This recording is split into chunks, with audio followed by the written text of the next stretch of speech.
double check your age, double check your information. Then it would have been fair.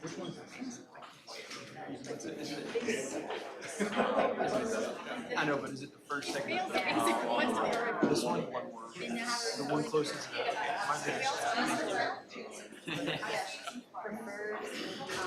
I hate that I can't see it unless I'm just around. No, it'll be great.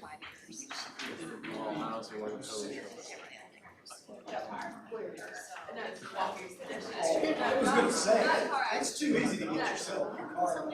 Yeah.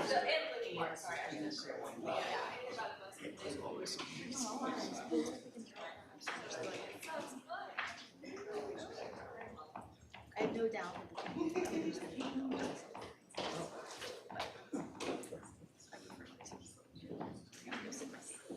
I'm sorry, James. I'm just making myself comfortable.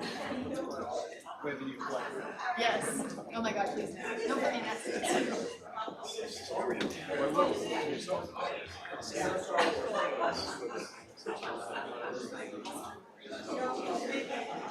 I don't think so. If I would call our clerk, I knew it was me. Is it? Yeah, 5 days. I was tracking. Set a public hearing date, right? But it's to set the date for it. It's not the end. Well, the next month. It was public. I'm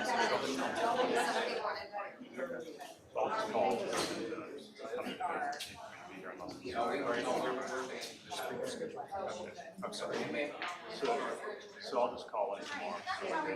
Yeah, so likely be the next council meeting. I'll make sure. Hey, What happened? you're gonna say so.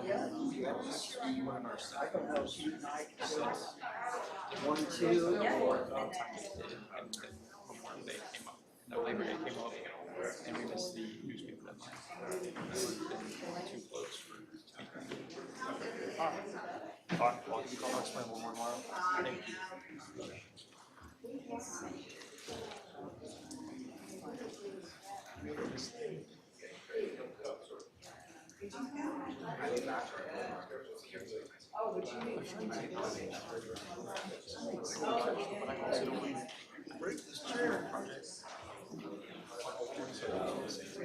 It's always hard.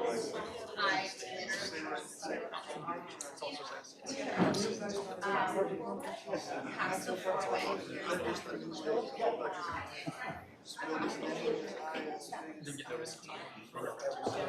Just a quick announcement. Because we are still dealing with construction on Pennsylvania, I'm going to give everyone a couple more minutes to roll in just in case they forgot and went the wrong direction. So the clock back there says 5:57. I'm going to wait 3 or 4 more minutes and get the meeting started. Thank you.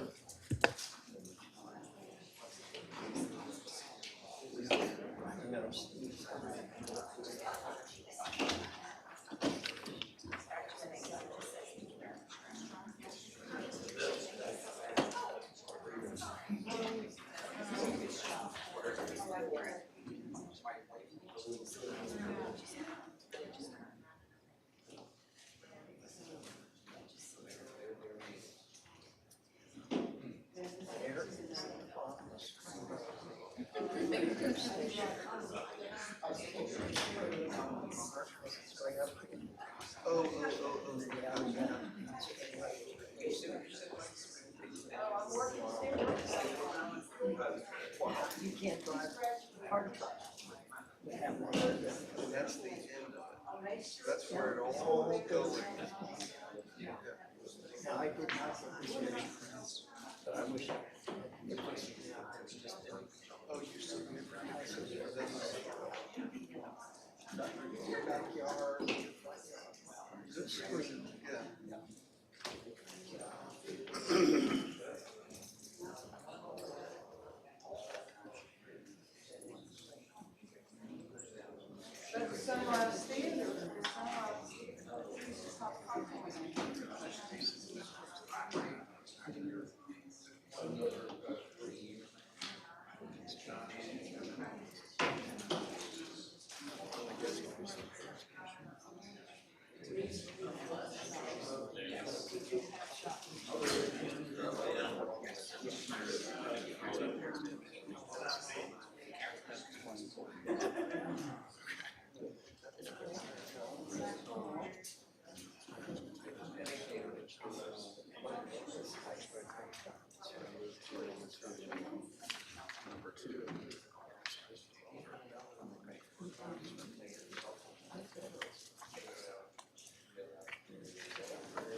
Okay. Thank you for your patience. I'm going to call our Southern Pines Town Council meeting to order. If you will please stand with me for the Pledge of Allegiance. I pledge allegiance to the flag of the United States of America and to the republic for which it stands, one nation under God, indivisible, with liberty and justice for all. Thank you. Sorry. No, it's okay. Thank you. Before we move into our town manager's comments, I just want to start the meeting by letting everyone know that last month, our council meeting ran rather long. If you were here, I don't think anyone was besides us that didn't go home until about 12:30. But what we're trying to, I guess in the interest of ensuring our agenda is all addressed during tonight's meeting and everything is handled in a timely manner, I'm going to begin adhering closer to our council's rules of procedure adopted last September. Each of the council members has an updated piece of paper on their desk with the rules, but we all approved of them less than a year ago. As a quick overview, agenda items will be heard in this general format. Public hearings are longer, so I guess general format is presentation and then questions. Public hearings, because they are longer, will have staff introduction, approximately 20 minutes or a reasonable amount of time for the applicant to present, then questions from council, 20 minutes and someone to speak in opposition if they are present, and then council questions after that. I guess council questions after staff, applicant, and opposition. And then we'll move to public participation if it is allowed for public hearings. It is. That will be limited to 20 minutes in favor and 20 minutes against each project. The applicant and opposition will have 5 minutes in which to offer a rebuttal or clarification following public participation. And then the council will go through any remaining comments and then motions. Rule 17C, if council would like to ask questions, what we will do is be recognized by myself to ask questions. If I see your speaker light go on, I'll write your name down and we'll just go, or we'll go side to side, however works best for you guys, to make sure that everyone is recognized with an opportunity to speak. I understand the change to more formal format may require reminders through this evening or next meeting or however it goes. And just wanting you to know, I will extend my highest level of courtesy and I expect our council staff and public to do the same. We are all expected to uphold a reasonable standard of decorum in our meetings and courtesy in our remarks, and I expect the public to do the same. Thank you for all being here this evening. And now we'll move on to our town manager's comments.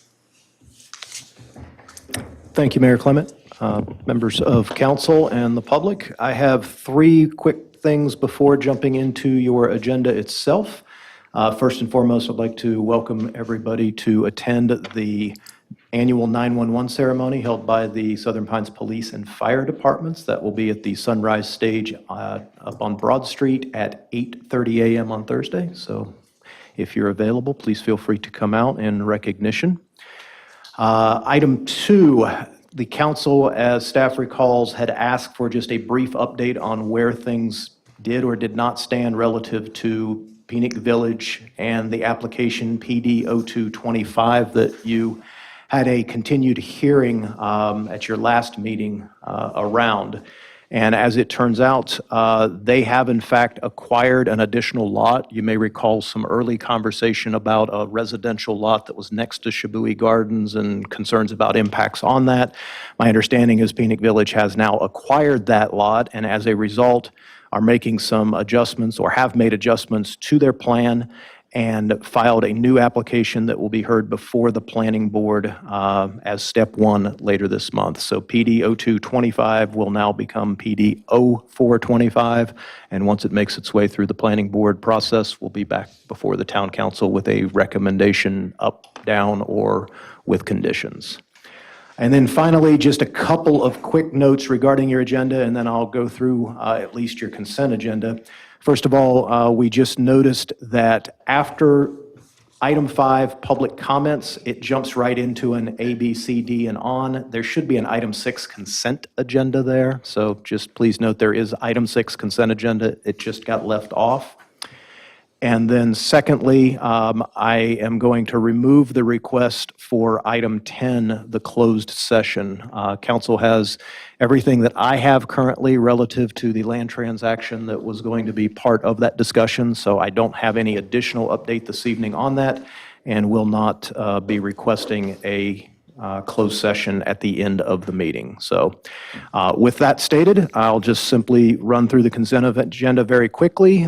Most items, I think, are self-explanatory. The water tank T-Mobile antenna lease amendment, Engineer Mickle had provided you with a memo regarding that, but it is an extension and an increase from 6 to 9 antenna on that tank. But again, with the annually increasing lease amounts. Item B is just simply setting a public hearing for the annexation application that you had directed the clerk to take a look at your last meeting. So we will set that hearing date for your September 23rd work session. Item C is an application for a wastewater collection system rehabilitation and replacement grant. This is simply the council authorizing the application. These are funds that you may recall that we're currently working with a $5 million grant that came out of some of the ASADRA funding that came from the feds down to the state. These funds are actually originating with some of the Helene recovery type funds. So again, this is only the application. The application could result in a loan or it could result in a forgivable loan.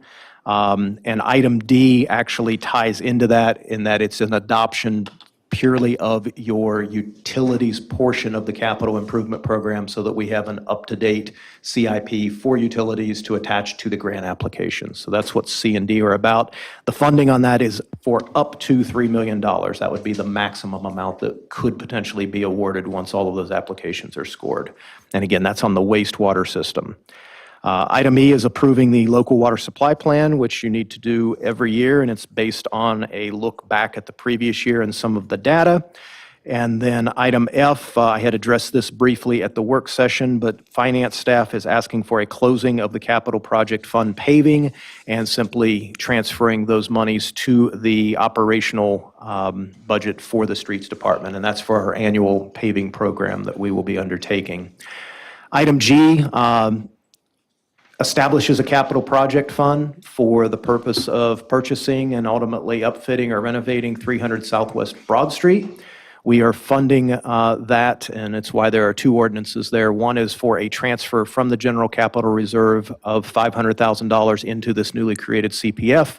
That is to cover any expenses in the interim up to the point that we close on loan proceeds, and that loan and the contingent award of it will appear on your work session later this month. It has been publicly noticed now. And then finally, item H is minutes from your two meetings in the past month of August.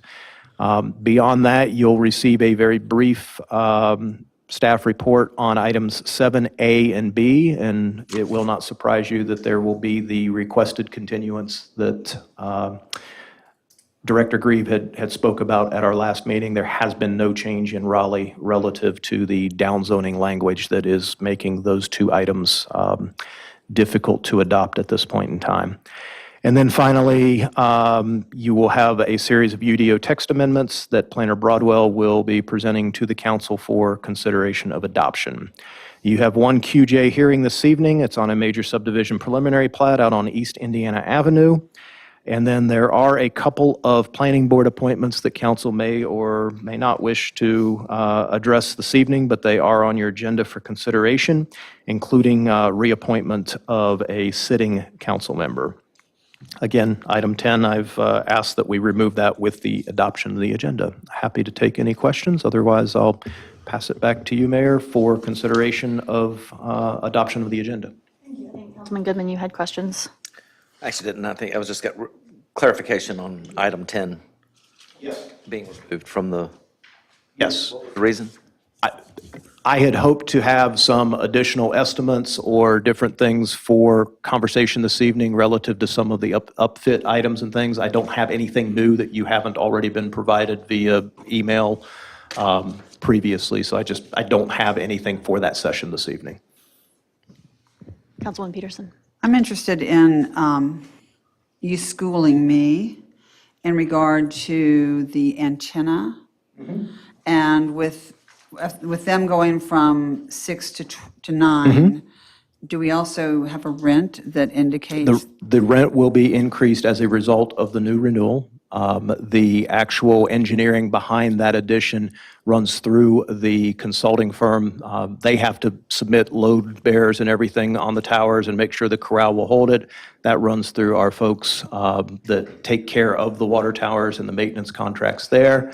The annual amount, and I apologize, this is going to be off the top of my head, but In the materials. The amount is not in the materials, correct? Or did I miss? it was in James's memo. But at renewal, it's $72,000 or $74,000 annually, and then it increases 3% annually throughout the term of the lease. But there's not an increase for if they're going to have 30% more. Well, that's a little wiggly there, my 30%. But if they're going to go from 6 to 9 antennas, Right, that is correct.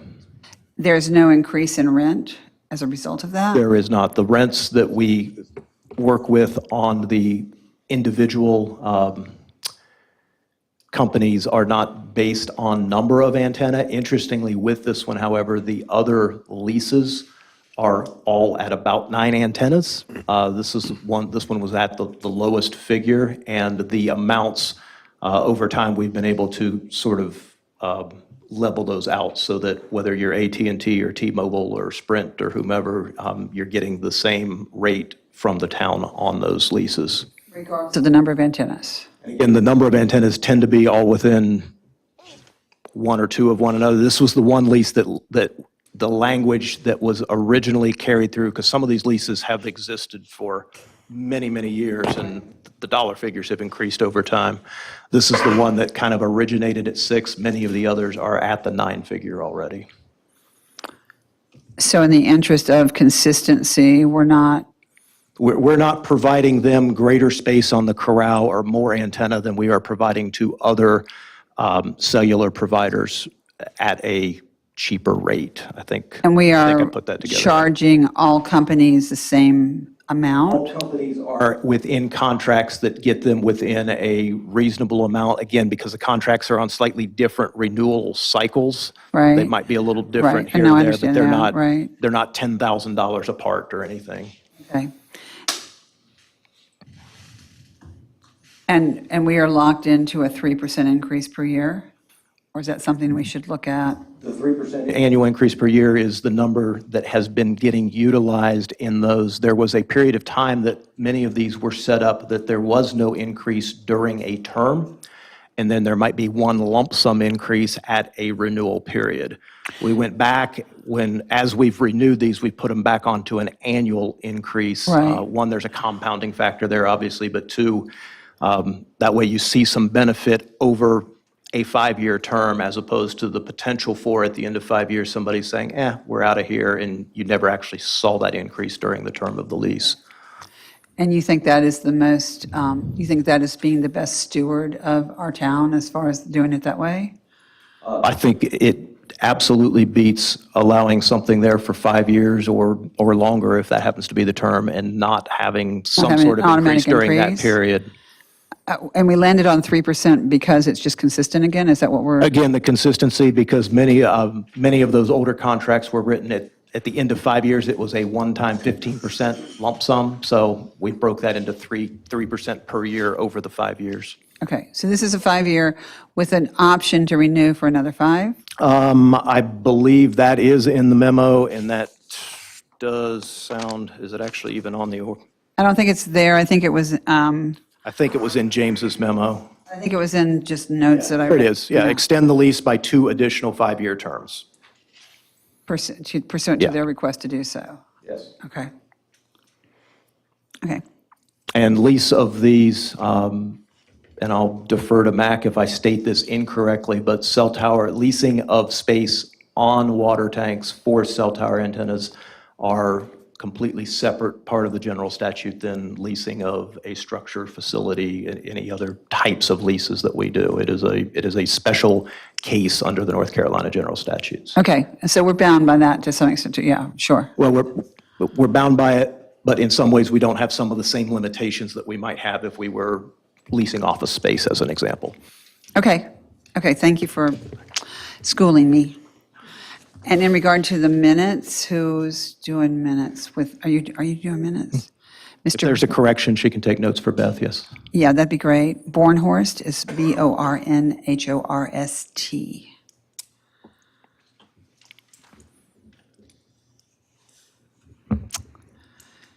And there's a piece of me that would love Mr. Bornhorst's statement to me that the flooding issues had been resolved as of the last meeting, included in the minutes.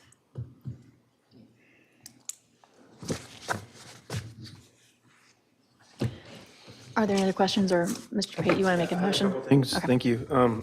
First, I know we took the other 10 away. Can we add a 10? I understand there's some questions about the RFP and the loans. I guess that's not a public, not a closed session. That's correct. Could we just add that and have a brief discussion while we're all here? Yeah. So add a new number 10 for that discussion.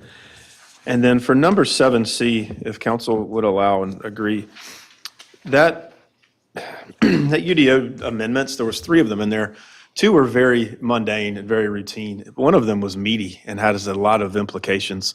So if council will agree with me, I would like to segregate those, leave the Exhibit 3.1 and the UDO 8.11 on this agenda to talk about today, but I'd like to request continuance of the UDO 218.3 till we can have our senior planner here, and I'm okay if we move that to the September 23rd work session. Should we go ahead and vote on the motion to continue and then vote on approving the agenda? Okay. So is that a motion to continue that portion of that? Okay. All those in favor, vote by saying aye. Aye. Any opposed? Motion carries. Is there an issue with making it a work session as far as no public comment allowed at work session? Should we make it for the next, Well, it would still be a public hearing. You would just hold the public hearing at your work session. right? And so we're going to open ourselves to public comment at the work session, therefore. Public comment and public participation in a public hearing are different things. So public comments, a general public comment offered only at our town council sessions. Right. But if it's a, That's my point, yeah. yeah, so if it's a public hearing, though, they can participate at any meeting. So your answer is yes, they can, the public can make a comment regarding the new UDO They can participate in the public hearing. at the work session. Yes, because it's a public hearing still. Okay. Okay. Thank you. Councilwoman Gray, do you have any questions or additions? Okay. All right, so I'll now make a motion to approve the agenda with the following changes: the addition of the 6 consent agenda notation, the removal of continuance of the part 1 of that 7C, which was UDO 218.3. We'll leave the other 2 on there, and the addition of number 10, RFP loan discussion. Okay. Is there a second? Second. All those in favor, vote by saying aye. Aye. Any opposed? Motion carries. Thank you. All right, I think we are going to move on to our Appearance Commission Sprucing Up Southern Pines Awards. Let's get the microphone turned around.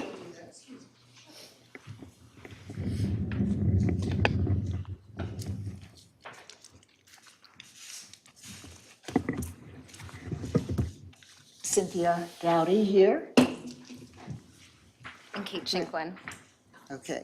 Address Leek Street, Southern Pines, North Carolina. Good evening, residents. Mayor Clement, Cynthia, make sure Mayor I want to make sure the microphone's on for you. No, it's okay. hello? Oh, Can much you hear me better. now? Okay, okay. Mayor Clement, Mayor Bill Pate, council members. Glad to be here, and residents of Southern Pines. I am one of 9 commissioners on the Southern Pines Appearance Commission, chaired by our Commissioner Kate Shinkwin and our Commissioner Co-Chair, who is out of town today, Terry Lenahan. Some of you may know those names. And my Sprucing Up Southern Pines Committee is here also. I'd like to introduce Ashley Tramaton, who has a shop on Broad Street against the grain. Do stop by. And Catherine Shermer, who is not here as well. Also, Bertha. Wait, okay, Bertha Shaw. Thank you, Bertha. Glad you walked in, too. Okay. The rest of the Appearance Commission members, I would like to ask to stand up. Oh, you know, you are our glam girl, okay? Well, Sprucing Up Southern Pines program, award program, is led by the Southern Pines Appearance Commission. The program recognizes residents such as yourself and businesses who have made a noticeable effort to clean up, repair, improve, or otherwise enhance their exterior property. The goal of this program is to encourage further community improvements and enhance the town's visual image and the economic vitality of the area.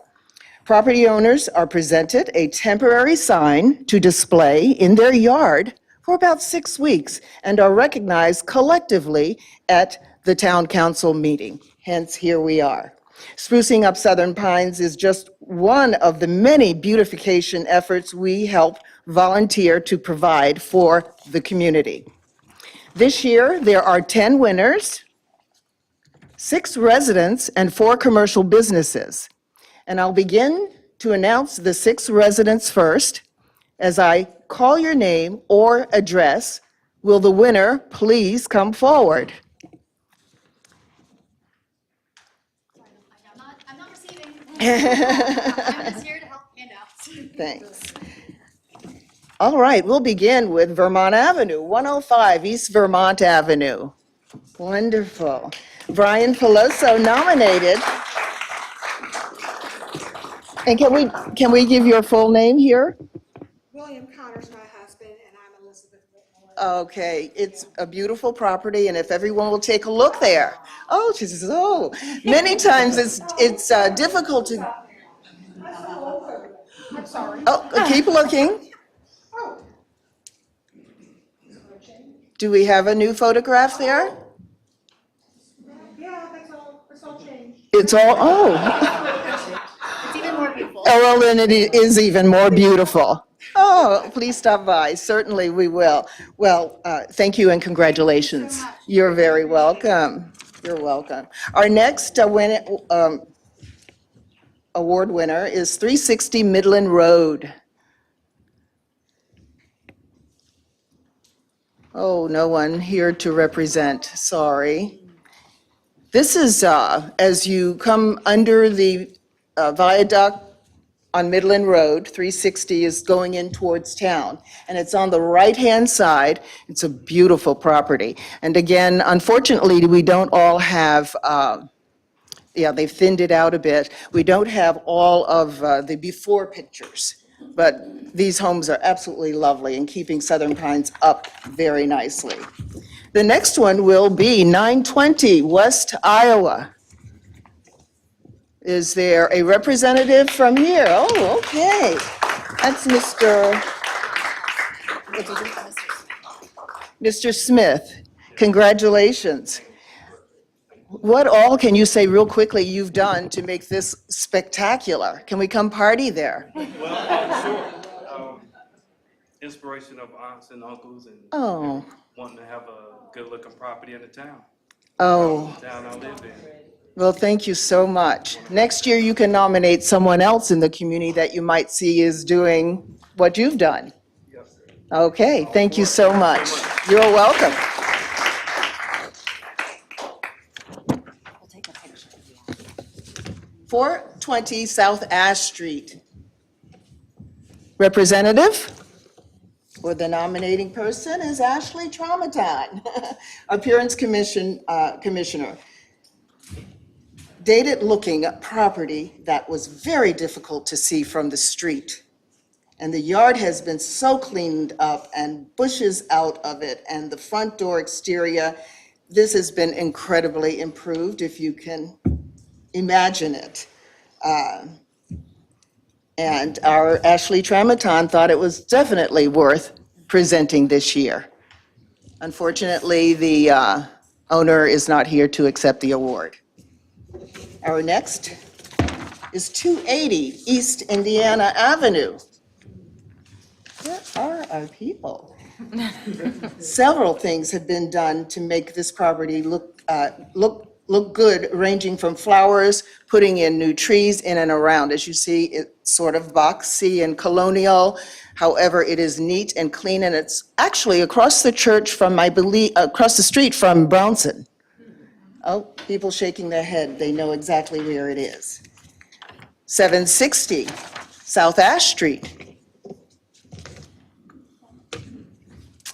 Once again, just showing a little bit of the upgrade here. Sorry they couldn't be here. Beth and Jamie are neighbors in that cul-de-sac downtown.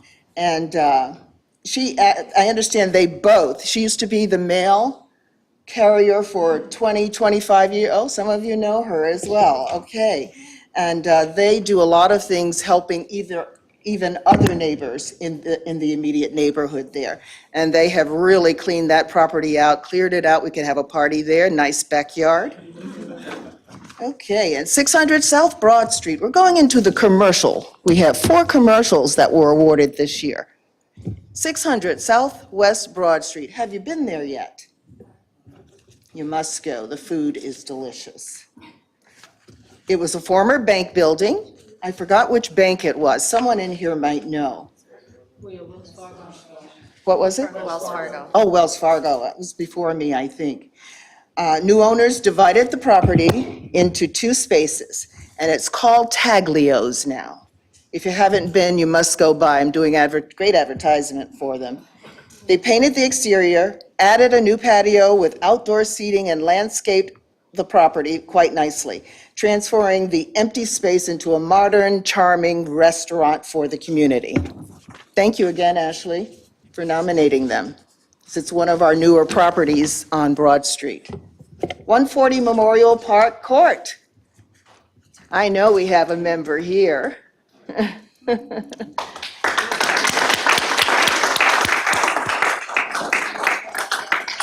This gentleman is part of the town's Parks and Grounds team, and they installed all new landscaping in front of this building this past spring. The previous landscaping was tired, I didn't write that, and overgrown, and overgrown.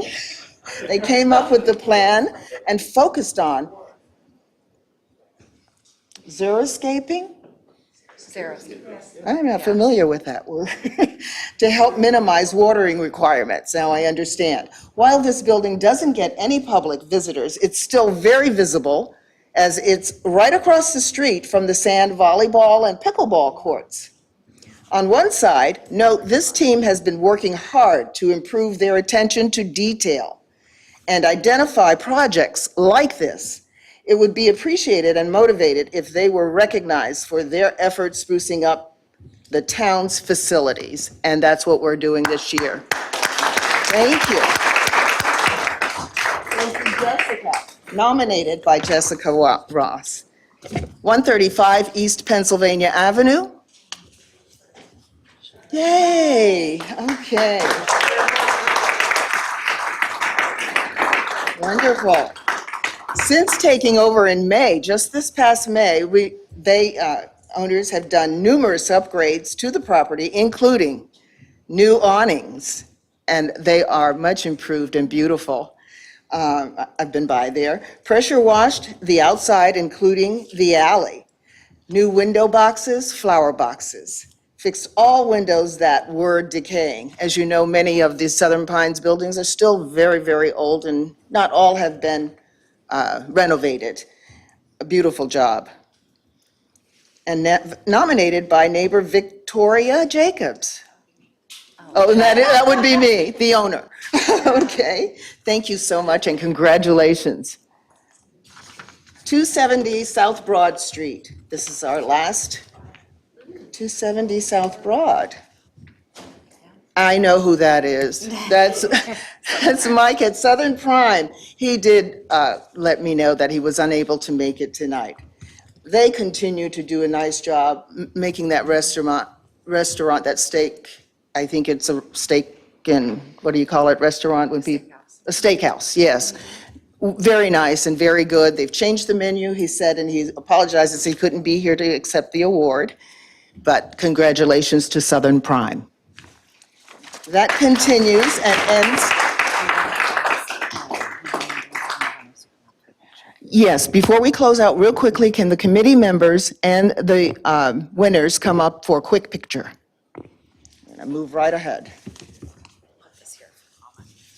This, if you can see, would you go back to the first one, the Southern Pines, is our new 2025 sort of logo of the Appearance Commission logo. All right, folks, I'm gonna do like I do every year. You're gonna have to squeeze in. Let's turn a little sideways. Courtney's got it. Courtney's got it. Oh, Up in you got it, good. I didn't see you coming up. I didn't see you coming up. Can everybody see? Ready? Say Southern Pines. Thank you. Thank you very much. Thank you. Thank you. Gotcha. Is this how it was? Yeah. Okay.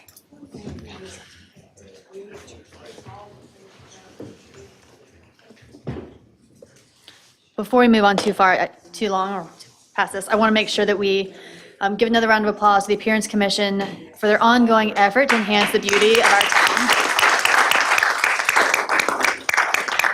So not just in the times of awards like this, but all year round, they are working, they're actually doing work in the town, the garden beds, and they have projects and programming to keep the town looking beautiful and enhanced, and we appreciate all the work that you all do. Thank you. Okay, moving on to our public comments. I have a few people who've already signed up. Just a quick reminder. I'm gonna let it get quieter. A quick reminder, if you are speaking on something that is a public hearing, those are the items under 7, the landscaping and tree protection, the zoning amendments, or the UDO updates, or the East Indiana Avenue subdivision preliminary plat. Those items will wait until we reach that time in the agenda, but any general public comments would be right now. Our public comment period is limited to 3 minutes per person. And who is keeping time? Am I keeping time? You're keeping time? Perfect. All right, we're going to start with, I think it says Scott Bolton. Okay, thank you. You added an extra U in that name that I wasn't expecting. A lot of people slide that in, they don't know about it, so.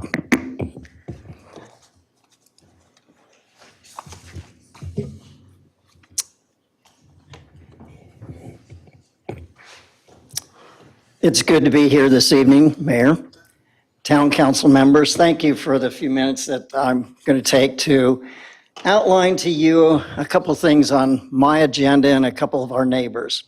First of all, I'd like to tell you that my wife and I, Susan, we've lived here over 36 years, and we've raised our kids here. And we've had a great time living on Country Club Circle.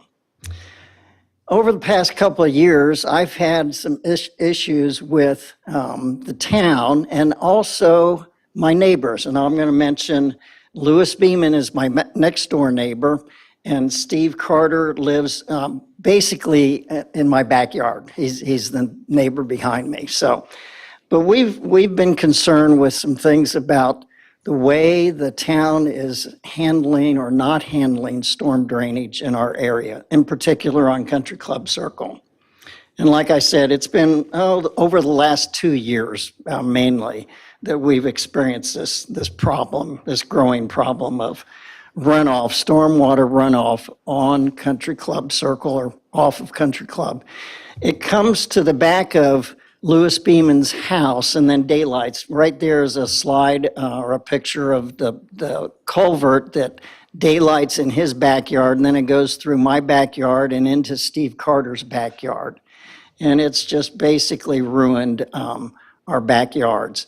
This is a picture in front of you on Country Club Circle, coming off of what I call the uphill side of Country Club Circle, across the street and to the one inlet. It literally floods the street every time we have now a heavy rain. And prior to, say 2.5, 3 years ago, before the house that was built just immediately to the right of this picture, that lot was very heavily overgrown with what I call trees, shrubs, brush, weeds, vines, briars, brambles. It had a lot of growth in it. It was also a depression there. And when they cleared the lot and then leveled the lot to building the house, we have experienced major water runoff since that time. And like I said, here's my backyard just being washed away. We're looking into Louis Beeman's backyard in that direction. But we believe that the existing storm drainage system is both inadequate and deficient to meet the current standards and regulations. And again, I think, I haven't been watching all the pictures. There's Louis Beeman's house, my next door neighbor, and you can see the brown stream of water with silt in it running down his driveway. And he has now put sandbags in front of his family room to keep the water out of. If you'll just wrap up the sentence you're on. Okay. Thank you. Well, I hope you can take some action to look at the problem before us and address the stormwater problems in Southern Pines. To clarify, the land that was overgrown and was built upon, was it private property like single-family home, or was it a development? New single-family house that Okay. was put on Okay, that so piece someone of property. bought the land. and Not built have the this issue prior to the. No, we have never had this issue over the 36 years. It's only been in the last 2.5 years that we've had this problem. Okay. Thank you. Thank you. I have Joel Klarner. Actually, rather than jumping to Joel, would you mind that if I jump down to Louis, who I believe is speaking on the same issue? Mr. Beeman. Be all nervous up here. Don't be. We're so- friendly mostly. Thank you for hearing us out. I just want to kind of continue with this. The primary issue is the town prior to that house being built there, the town routed storm waste into that lot. On the top side of that road, on the other side of that lot, there is a big dump where the town has brought in stormwater and dumped it all in there. Prior to a house being there, it's a big sponge. It stopped everything from coming through there. So we moved in 2011, never had a single issue. As soon as that lot got cleared, that same amount of water, this isn't just it's raining and it's collecting on our lands, and so we need to do something with it. This is everything from above that is getting routed to that. And before it was a sponge, collected it, no issues. Now that there's no longer a sponge there, it's got to go somewhere. Now the landowner, the two landowners, there's a new house and there's another house that was built above it. They have spent probably $20,000 to $30,000 routing the water from that culvert through their land, through their property, to the road. And then it just goes over the road and overtakes what was the existing drainage there before. So I'm fine with understanding that it's my property, I need to put in some sort of drain, that would make sense. But it would also make sense that the town previously, in the 70s, I don't know, put directed water into that empty lot, and that was fine then, but it's not now. So it seems as though like the fix would be everybody doing kind of a little bit of something to kind of remedy the problem. The two property owners have already done a good amount themselves, but it still is just going to continue to go down that hill and needs to be directed somewhere. But it's not just rainwater. Well, I mean, it is rainwater, but it's not rainwater from our properties. It's rainwater that's getting pumped into those properties from up further, up the hill. So hope that makes sense. And I think it makes sense when you come out and look at it, and the pictures help, but yeah. So if anybody. Mr. Beeman, could you give me your address again? I'm sorry, 165 Country Club Circle. Thank you. Yep. Thank you. Okay. Mr. Carter, I'll not have you come up. Thank you. I apologize for reordering people. It just made sense to stay on one topic. No problem. So I'm Joel Carter at 465 East Delaware. First of all, I want to start off by saying I'm sorry about the last meeting. I know that was mainly me up here bringing all the neighbors out, ruining your husband's birthday and all that kind of stuff, but it is what it is. Sorry. But I want to talk about, do you have that picture? Were you able to pull that up? I did not receive one. Okay, well, I guess maybe I didn't send it. Just want to talk about that downtown parking lot that you were talking about in the last work meeting, the work group meeting. You're about to pave that. And I have been going past that playground once, sometimes 3 times a day, and counting the cars in that parking lot and comparing that to the open parking on the street. And except for First Friday, there's plenty of parking on the street. And so I'm wondering, as I'm watching the skateboarders and everything downtown, if there's a way that we can only open that up once it's built when we need that parking. Because that can be in addition to that playground for the skateboarders and today I had lunch at the ice cream parlor and there was a girl about this big with this tiny little scooter, and they need a place to play too now that we have an ordinance that you cannot skate downtown on the sidewalks and everything. So I would like the town council to consider an alternate use, some value added to that parking lot. There's the one right there.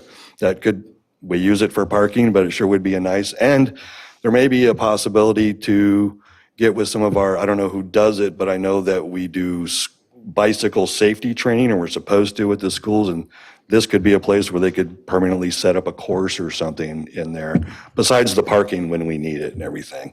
Just some options there we want to look at. And also on First Friday, I still see there's lots of kids that come down there with their skateboards, and I think that's great. And I was wondering if we could maybe add to our survey on First Friday and ask people how they're getting there. I noticed there was a 2-question survey last time, but maybe we can ask them, how do you get here? Bicycles, skateboards, walking? And trying to increase that to get people down there. Maybe behind the theater, we can rope off an area where the parents can sit there, listen to the music, drink their beer, and watch their kids skate where they can actually see them behind the theater there. I did talk with William Dean, and he is definitely in support of having this parking lot as part of that. And also spoke with some skateboarders that I keep seeing when they're down there. We have a dedicated skateboard and bike group. I don't know if you know this, on Wednesdays. The Hatchet has that, and they go out there, and they are all about a safe place to skate, which is right next to the playground. I think it'd be good. And that's all I have. So thank you very much. Thank you. I do want to clarify, Joel, it was absolutely not you that caused disruption in our last meeting. It was us sitting up here at the dais, and it is my job to maintain order. So please always feel free to come with comments. I just want to make sure that we maintain our organization. Okay, Thank you. excellent. All right, I have Shane Fletcher. Fletcher, if you'll just introduce yourself with your address, please. Okay, Shane Fletcher, 260 East Vermont Avenue. I appreciate the opportunity to speak.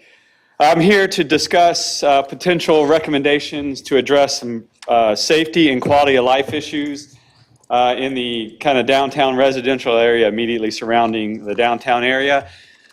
Specifically Vermont Street, there's a ton of large trucks that traverse Vermont Street daily. Tractor trailers, heavy concrete trucks. I've got pictures. I couldn't connect with Ms. Robertson to send the email, or I sent her the PowerPoint slide, but I've got a picture here of an oversized load crane traversing down Vermont Street. And there's a high traffic volume, 16 to 1,800 vehicles daily traverse Vermont Street. And it's a residential street. It's not designed for that level of traffic. Vehicles traveling at a high rate of speed relative to walkers and cyclists. If you talk to the police department, they'll tell you it's not a speeding problem, but I think their speed camera was set too close to May Street, so they were catching them as they were slowing down. But even then, I think the speed limit should be reduced on that whole, you could really widen that to that whole downtown area to reduce that speed limit there. And then I think there's a high potential for an accident on the corner of at the corner of North May and Vermont Street, vehicles turning north onto May Street. Every day I hear horns honk. There's been at least one accident since I've been here with traffic turning onto North May Street from East Vermont. Things I would like to see happen, consideration. So no trucks should be traveling on East Vermont, especially the tractor trailers, the heavy concrete trucks. things like that. I can see no reason for them to travel on East Vermont. I think you should lower the speed limit to within state guidelines. I pulled from the NC, and I've got a handout for all of you guys. NC Department of Transportation Traditional Neighborhood Development Guidelines calls for a 20-mile-an-hour speed for residential streets with, parking along the side. Because when you park on the side of East Vermont, 2 cars can't pass each other on that. You have to stop and wait. And North May and East Vermont get very congested, especially at like 3 or 4 in the afternoon.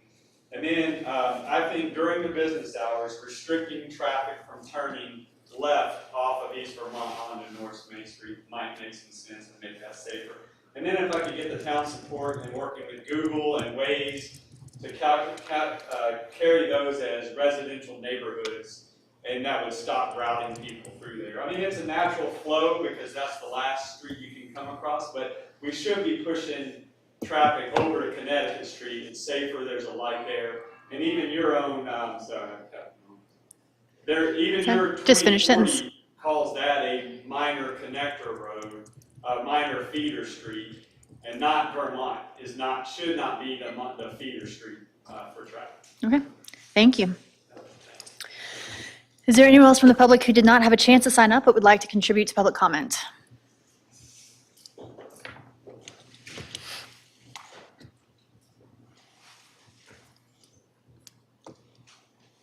Good evening, Ms. Tusing. Just introduce yourself with an address. Karen Tusing, 210 Grove Road.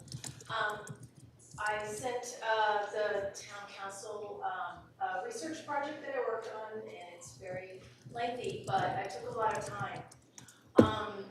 I was pretty upset about the changes to the intersections that we have that are normal or conventional intersections where people can turn left with a green arrow and can go straight with a green light all along US 1 and 15501. And I was just so angry to find out that those are supposed to get changed. And the answer I got from our county commissioner that represents us was DOT is going to do what DOT wants to do. I don't think that's the right answer. And also, just the fact that a decision was made in 2017 is also not the right answer. If they haven't done the work yet, we can still stand up for our town and the people in it, because to me, it feels like an arranged marriage to say that somebody gave the permit, the green light to do this construction project, and nobody in the town has really relooked at it. They, NCDOT didn't do any of the traffic studies on Murray Hill Road and Pinehurst Avenue. No new traffic studies have been done on Poplar Street since the sheets was put in. And I sat at Saunders Avenue as people waited to go across Saunders onto Murray Hill Road, and that light is like maybe 10 seconds long. Sometimes it was 9, sometimes it was 11, sometimes straights went when the left turns went. It's a smart light. It's already there to adjust the timing. There's no reason to make all those residents turn right and then do a U-turn onto Highway 1 without a light. And if they're trying to get onto Murray Hill, they're going to have to go right across all those lanes of traffic. And I think that I would appreciate the town looking into it and requiring that the DOT do new traffic studies before any of that construction gets done. And I know there's a man in Aberdeen that's really pissed, and he has friends at WREL, and that's where he's going with it. And I was hoping that the town would be on board with the citizens, because I am going to be putting it out in my neighborhood, and I'm going to be putting out at Walmart and Lowe's Home Improvement and all of the businesses that use Commerce Street. So hopefully you'll know a lot of people are going to get mad about it, and hopefully you'll already be on top of it. Thank you. Thank you. I actually talked to NCDOT about it on Monday, so I'll follow up with you after the meeting. All right, thank you. Yep. All right, is there anyone else? Okay, seeing none, we'll move on to our consent agenda. Were there any changes to consent? I don't think so, besides the updated minutes with the correction. All right, is there a motion? I'll move to approve the consent agenda. Second. All those in favor, vote by saying aye. Aye. Any opposed? Motion carries. Okay. All right, moving on to our public hearings, our legislative hearings. We have, do you want to do them all together or separate? Do A and Okay, we'll do A, OA. B together. Okay. Because I think James was the other one.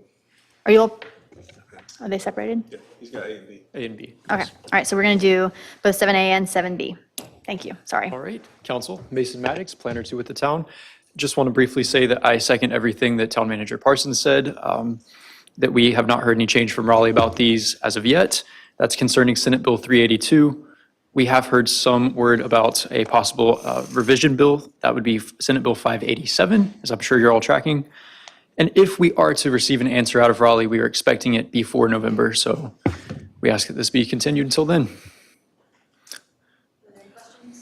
Any questions?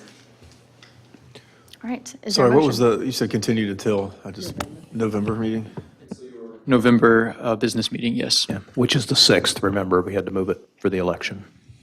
I will say that I think every time the mayors get together for our quarterly mayor-manager meeting, the revision or change of 382 is a high priority.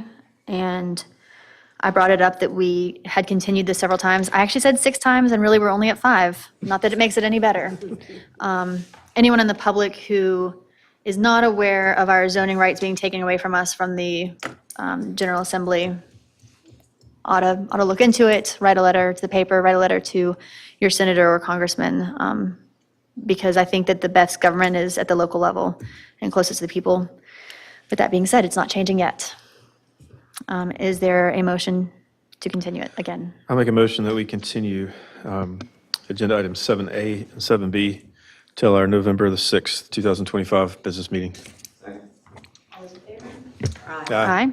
Any opposed? Motion carries.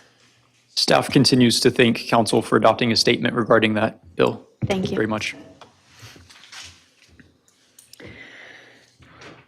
Okay, we have OA-03-25, Part 1 of which was continued until our work session, so the second 2 portions of it. All right, James Broadwell from the Planning Department, and yes, this will be much simpler, just Part 2 and 3 with this, so. Part 2 and 3 were just technical errors that were identified. First one being Exhibit 3-1 in the rural estate setbacks should be 30 feet. It was 15 feet, changing it to 30 feet. Second one was regarding the Technical Review Committee. There's a section in Chapter 8 which talks about needing an invitation to attend from the planning director or town manager. And because the TRC is created by ordinance, it's a public body, and that just doesn't fly, shouldn't be there. Anyone should be able to attend the meeting if they want to. So for those reasons, those 2 amendments are recommended by town staff. And if you all agree, we can approve those while deferring that first portion. I do have a question on the TRC attendance. So I have been to a TRC meeting before where I stepped away because it was a quasi judicial matter, and it was not right for me to be there to hear information outside of a public hearing.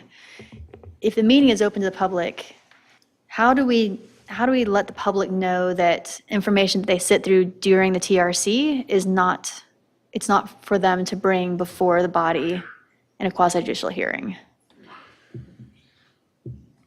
Matt, correct me if I'm wrong, but as long as they wouldn't be involved in the hearing in a way that would affect their standing. Anything that was said at TRC would need to be repeated for the council during the quasi-judicial hearing for it to be evidence. Okay. Hear about an expert, I guess.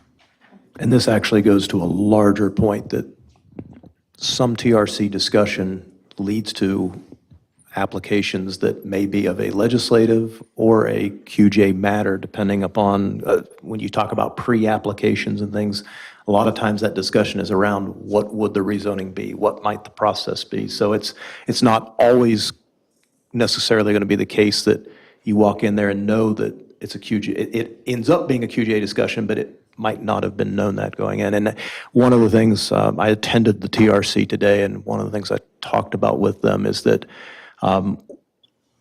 generally staff has used the TRC as I don't want to say a catch-all, but a lot of conversations take place there. The UDO is very specific about the certain things and activities that the TRC rules on, and it's that ruling that, and again, I'll defer to Mac if I get out of bounds here, but it's that ruling on items that makes it a public body. So there are things that may have been discussed previously as part of the TRC that will have to be or should be handled maybe separate from what becomes the formal TRC meeting, and the TRC agendas should really stick to those items that the UDO specifically says the TRC will be ruling on. Otherwise, it becomes a staff discussion, a staff meeting, those sorts of things. So, but I'm glad you brought that point up, because sometimes there are things in there that do become QJ, and that could be problematic for somebody that's ultimately making the decision on it. And those items are not things necessarily that the TRC is ultimately ruling on, because it must come before you. It's just that the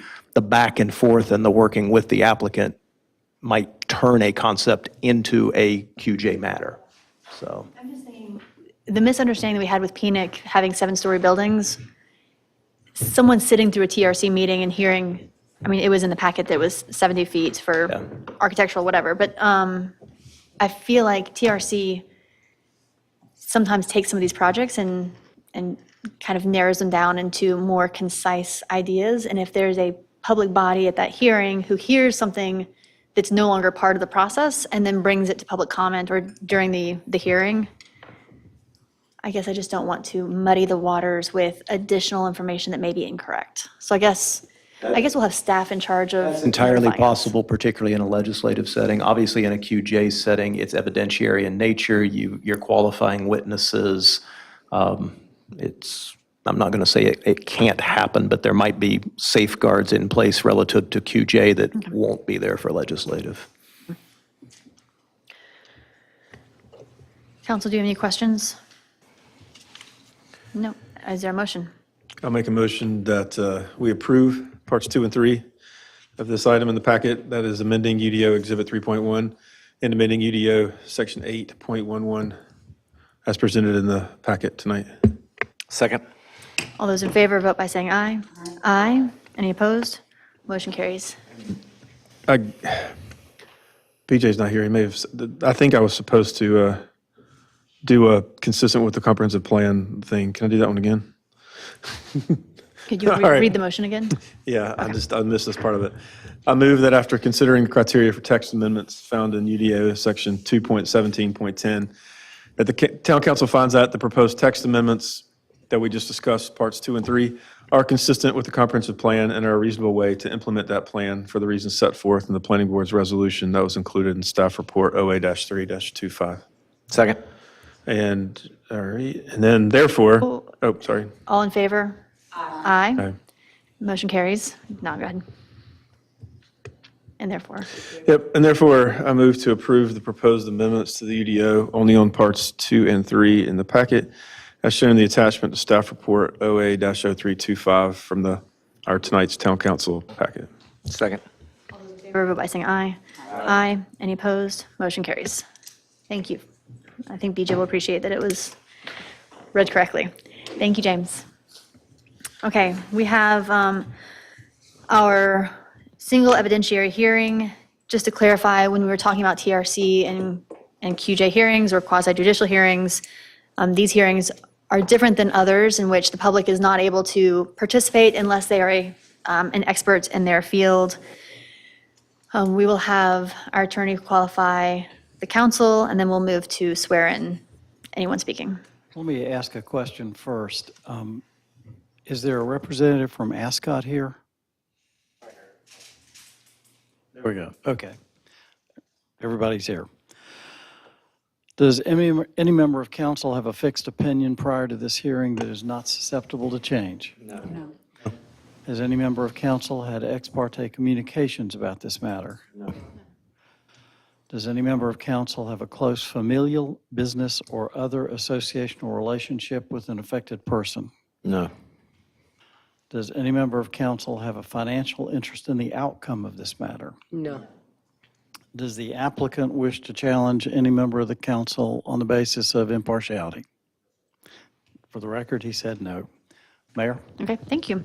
Everyone who plans on speaking in this hearing, if you'll please stand. Including the representative from Ascot, please.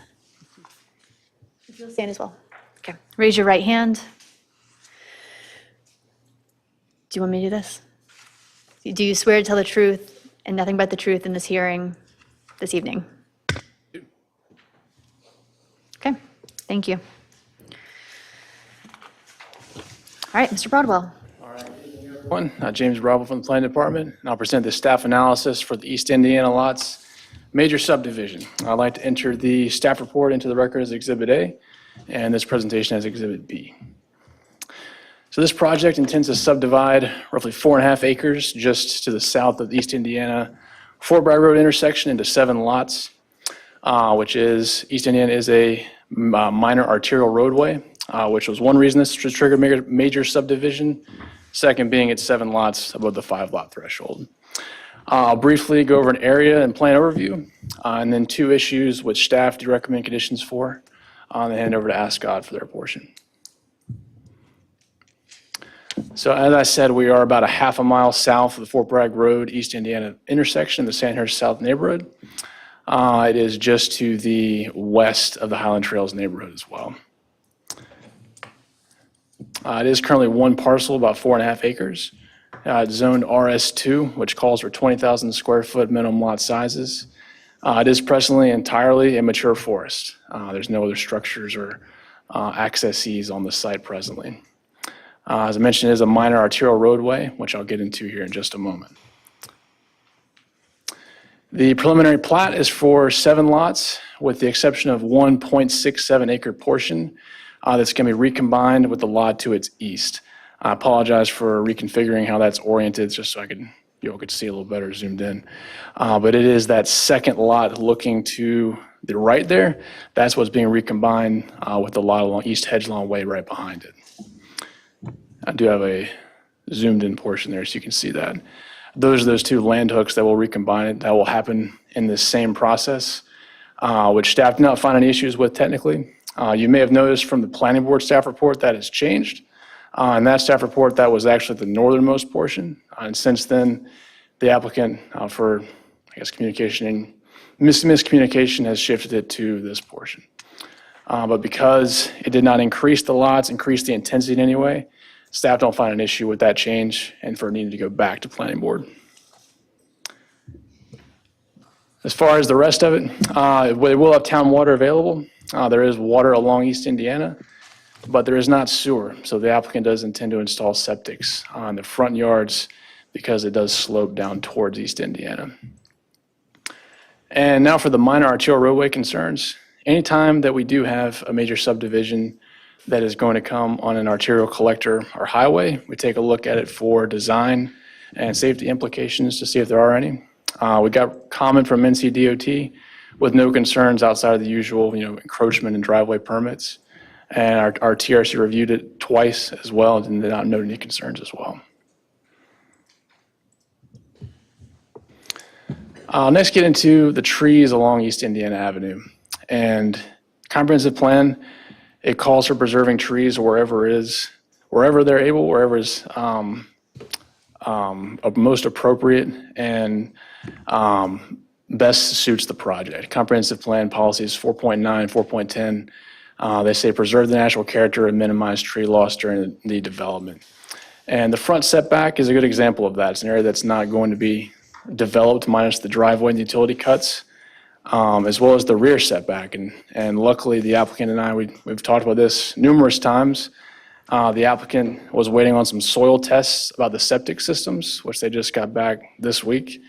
And what they've told me is that for some of the lots on the northern portion, they cannot preserve the entirety of that 30-foot setback. So it'd be just because they have to clear into those septic areas.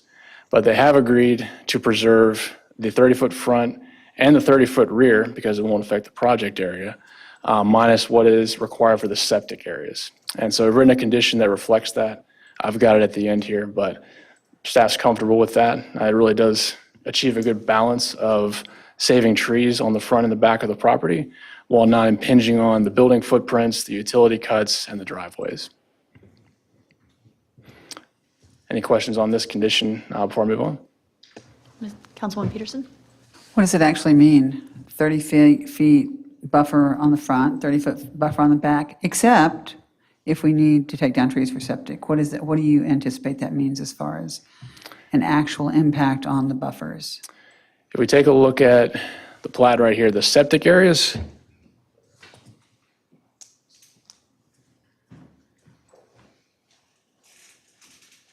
are these rectangles right here. And what the applicant is telling me is that for these 3 lots, because of how the soil is, there's no issue with pushing it back because this isn't viable area anyway. For these lots, they're telling me that that's not going to work. They're only going to be able to do the first 20 feet, and they're going to have to clear what is generally these rectangular areas for the septic area. So how deep is the septic tank that we would be inserting into the ground that should be included in the buffer, which is supposed to be 30 feet? You just mean how much? What's the dimension of the septic tank? I have to defer to the applicant on that one. Just hold that question for the applicant when they come up. Will do. I'll have you wait. Yeah, thank you. Were there other questions for staff? All right, Mr. Broadwell, thank you. You do have one more. Oh, okay.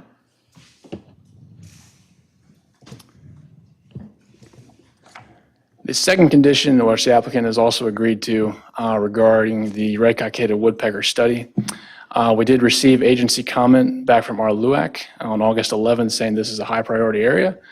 Looking at this map, those are the known clusters, and they highly, highly recommended doing a study prior to any sort of tree clearing. The applicant's fine with that. They've agreed to it. But it definitely is, as you can see, well inside those cluster areas. So we appreciate them being willing to do that. And just as a reminder too, we don't enforce the Endangered Species Act. Just anytime a major subdivision comes in, major subdivision criteria number 2 says we must ensure that it adheres to state and federal regulations. And because we have an agency comment telling us that there might be an issue here, obviously we're recommending a condition for that. Are there other questions for staff? Mr. I Goodman? have a question. So I was reading over the planning board comments, and maybe I'm missing it. What was the vote? Because I don't think that it was. So I'm reading just the comments from it. It says, after closing the forum, the planning board voted to transmit one issue to the town council, but it doesn't say it's about traffic intensity. Just because it was a preliminary forum, all they can do is transmit a list of issues. Okay. Right. Thank you. That one question I did have. There one for this was the traffic, and you just indicated in your presentation there was 2 TRCs and also DOT review. Did all that happen after their meeting? It did not happen before. So that was still discussed. Okay. Despite those comments. I'm going to run down the line. Ms. Grayfield, wait. Ms. Peterson, you had a question? I will, but give me another moment. Thank you. Ms. Gray? I was just wondering about the cluster of trees. I know you said like 30 feet of the trees in the front are going to be, so is that the area where those woodpeckers may possibly be? As far as where a cavity tree could be, it could be anywhere on the property. And if you're asking if they do in fact find one and need to adjust, then that's where at its TRC review, we would have to make those adjustments. I do also have the exact wording of the conditions as of today up there as well for you. Thank you. Which I can zoom in if needed. Councilwoman Peterson? And my question is, pursuant to the UDO 2.19, where the threshold for subdivision is 5 lots, and this is a request for 7 lots, do you see a justification for the exception and why they should not be held to the standard that's spelled out in our UDO? And if so, what is that justification? I'm not sure I understand the. Why not hold them to the 5 lots? rather than 7? The 5-lot threshold is just for them to qualify for a minor subdivision. Subdivision, And not come right. before town council review. So this one's a major. And it's major for that reason and because it fronts on the minor collector roadway. So for both of those reasons, it triggers major subdivision. Okay, Is there anything further? that's good. Okay. I did have a question. The planning board recommended additional traffic study. What is the threshold that they would have a traffic engineer? And was that met? I'm not sure exactly what the threshold is off the top of my head, but per James Mickle and TRC review, it would not be. Okay. Okay, thank you. Okay, council, you ready to hear from the applicant? Okay, All right, thank you. All right, if the applicant will please come do your presentation.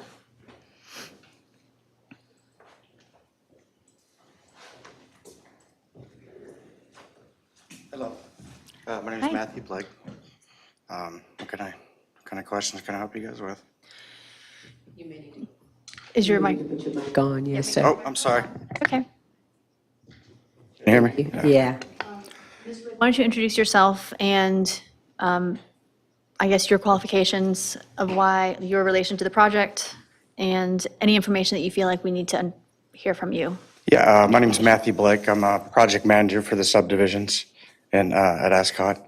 I'm kind of new to the company. I've been here a couple months, so still a little green behind the ears and getting used to the way they do things. But with this project in particular, I mean, I've been kind of involved in it for about a week, but I know just about enough as I need to get to answer what questions I can. Anything I can, I'll do everything I can to get the right answer. So. Okay, thank you. I know, Ms. Peterson, you had a question. Can you tell me the dimensions? Can you please share with me the dimensions of the septic tanks you're talking about? Yeah, I mean, the septic tanks, just to get in the soil test back, they're still going to be under design. But generally, for a 3-bedroom, single-family house, you're looking at about 4.5 feet by 8 feet by probably 6 feet deep. And depending on the design of what your flows and everything, that's basically, we're going to have to wait for the design to really answer that question.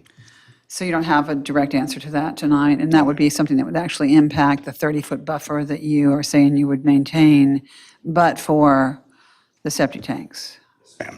Yeah, And we do everything we can to abide by the existing policies and so as soon as we find out the answers, we'll relay them. Is 8 foot the depth or the width? So yeah, 6 foot is the actual measurement, so about 8 feet. So you said 6 feet is the depth? And by 6 that feet you is don't mean I'm half. just talking the measurements of the structure, anything from a 1,000-gallon to a 1,200-gallon septic. So those are the basic measurements. So measuring across the front of the lot? If the septic tank is going in, is the septic tank along the road going to be 8 feet or 4.5 feet? I assume it's going to be 8 feet. You could actually put it either way, whatever makes sense on the property. Normally the longer section of the 8 foot is going to be parallel to the road. And what is the footage of the front of the lot on the road? I will have to get back with you on that, I'm sorry. I'm going to need an answer probably to be able to make a decision. So, If there's any other questions, I could just refer to my plans real quick and get to the answer to that. Were there other questions? I guess I just need some clarity. Mr. Blake, I thought, based on Mr. Broadwell's presentation, that the septic tanks were going to go behind. That's the repair area for the septics. But the actual septic tanks Will be in the front. Yes, Gotcha. Thank you for the clarity. and they'll be in the front within the buffer, correct? Or the proposed buffer of 30 feet? They would impact the buffer? They may. I mean, we're not sure yet until we, get further studies and get our design in place. They may not, and it depends, they may adjust per site. So, So you don't, the answer is you don't know? not yet, no. That's kind of where, to move to the next level and get into the design phase, we can get more in depth than that. And so you don't know, and yet you want me to vote to approve something that you can't tell me how much of an impact it's going to have on the buffer along the road? Or even which way the septic tank would lay, or how it's going to lay in the different lots? Well, I mean, you really don't. I mean, you really don't until you get the design phase, until we actually design the septic. And, we always try to get the septic's designed within the parameters we got to work in. But if that changes, it'll be in a TRC, or it'll be, brought up at that time. But this is a preliminary plat hearing, so this is, we still got to go through the design phase on it. And you indicated you've only been with Ascot for a couple months, is that right? When did you Yeah, start? about almost 3 months. Yes, ma'am. When did you start with them? Beginning of July. Beginning of July? Yeah. And where were you working prior to that? I was a traveling project manager superintendent for a national contractor. I was basically traveling around for about 8 years and got tired of it, so came home to Pinehurst, be with my family. Thank you for volunteering that information, Mr. Blake. Yeah. That's kind of you. Well, I actually have a question. Are you questioning his testimony as an expert witness? Yes, thank you. I am questioning the testimony as an expert. Do you work for the applicant?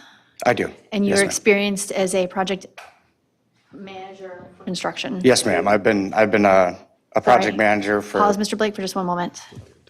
Party, he doesn't have to be an expert. Okay, He and then- he can testify to what he needs to as the applicant. Okay, then you do not need to qualify yourself any further. Okay. Thank you. I did have a question, unless someone else wanted to ask something. You can go first. So you're putting in septic rather than tying into the sewer. What's the reason for that? I get the soil conditions. Okay, then you can tell me that. There's no Sorry. sewer out there, is there? There's no sewer at all out there? This is Okay, ETJ. but the water is there? Okay, okay. You can say the same thing if you want, but they just told me the answer. Did you say this is ETJ? So, Okay. I had, But it is tied into our water system? Yes. Okay. You can go ahead. Sorry, Mr. Pate. the first, I just want to clarify, and this may be more for James, but they're not asking to change anything as far as the RS2 current zone, as far, these lots are all meet the RS2 standards as preliminarily platted, is that correct? Correct, yes, they're all Okay. above the 20,000. Now, second question is the preliminary plat in the package, they have what they call a 20-foot undisturbed buffer. Is that then going to be 30 based on what, that exception that you added? And they'll just need to update their preliminary plat to adjust for the same? Yes, and in finding what's reasonable and proportional, looking at the project and how it aligns with the comprehensive plan and the first criteria, the 30-foot front setback, especially looking at past projects, is reasonable and proportional to the project. And Ascot let me know they didn't have any issue with that. They just were uncertain about the septic areas and how that might affect it. Unfortunately, we're still unsure about that. But we worded the condition right towards the top there, you can see, so that areas would be treated the same as the utility areas. And then, so that when it comes through for site plan review, those adjustments can be triaged with the TRC. And I do want to appreciate and point out that they also included the rear setback, which wouldn't affect the project area per se, but they are committing to not cutting those trees that are adjacent to those neighbors along East Hedgelong Way as well. So that, in making it more proportional for the septic areas, I would definitely appreciate that from a staff perspective. Counselor, are there other questions for the applicant? Okay, seeing none, you're welcome to sit down. Thank you. Is there anyone representing the opposition to the project?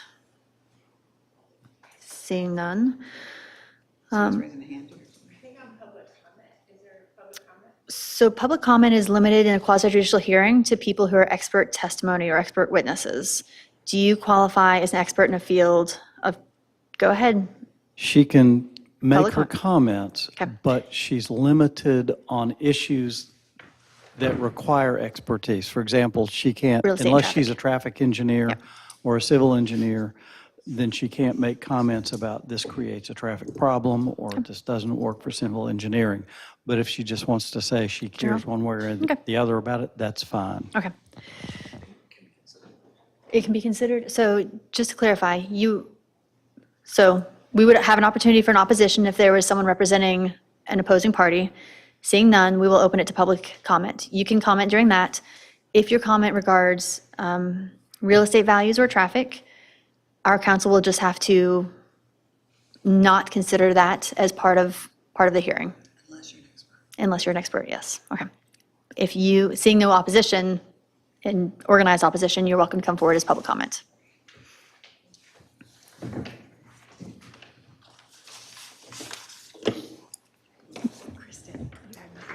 Just make sure your microphone is on, and then introduce yourself and give an address. Is it on? It Yes, is? okay. I'm Kristen Osborne. I live at 201 Strathmore. So the rear of my property abuts this property, the woods currently. And I have shared pictures with Mr. Broadwell, my experience with the water. So my expertise is that I am the low-lying property at the bottom of that hill, and currently water overwhelms, the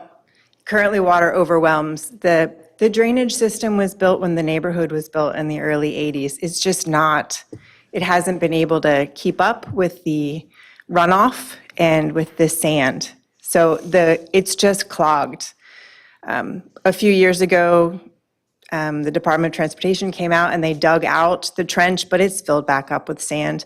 Water comes down Indiana so quickly, it very quickly overwhelms. And this is the intersection, and it's dangerous.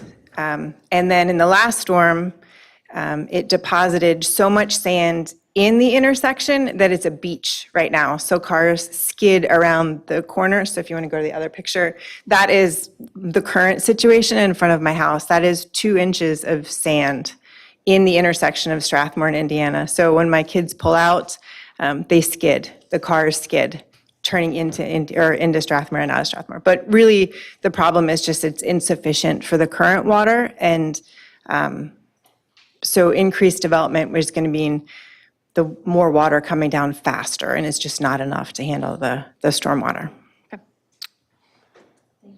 Question. Yeah. Ms. Osborne, how are you doing?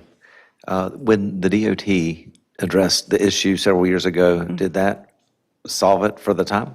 Temporarily. Until it filled back up? It fills right back up. Yeah. So for some reason, I don't understand why it was designed the way that it was. For all of Sandhurst South, all of the drainage is underground, but when it gets to my lot, it's above ground.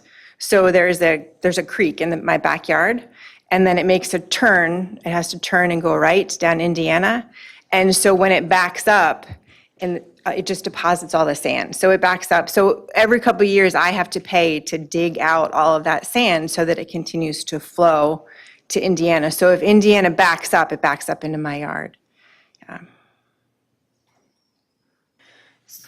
So there's underwater storm drains, but then when it gets to your area, it's actually above ground. Yeah, and I doubt in 25 that would be the standard, but when it was built, that's how yeah. Okay. Quick question, town manager. Who would be the owner of the underwater storm drainage system? Underground, excuse me. If those are DOT-adopted roadways, it's going to be DOT. If not, it is possible that the adjacent property owner, like the road would be split down the middle, and it would just be the responsibility of the adjacent property owners. I cannot speak specifically to this street or this intersection. Obviously, if DOT was out there once before, although that may have been, obvious, Indiana is DOT. It was Indiana they dug And out. if that's where they did the work, have you contacted them, or has anybody contacted them about this current The sand? scenario that's on the No, screen? and I realized when I was emailing with Mr. Broadwell that I probably should have asked, who do I need to talk to about it? You'll want to send that to the division engineer and take a look at Okay. it. And now that we have the pictures, and James, if you want to forward those to me, I'm glad to send an email to them also, Thanks. just to make them aware of it. And that's Strathmore we're looking at there. Strathmore and Indiana. Yeah, it is basically right next to where this property. So it will have very nice culverts once they build new buildings, right? So those nice culverts are just going to make that water completely just so much faster and increase down that street. Yeah. So you live on the corner of Strathmore and In Indiana? Indiana. It's unrelated, sorry to aside. I'm pretty sure 11 years ago, Kristen and I served on the planning board Yes, together we did. here. Yes. So it's good to see you back. Thank you. Thank you. Thank you for that. All right. Thank you. Thank you. Would the applicant like to respond to anything brought up in public comment? Yes, to the water. Okay.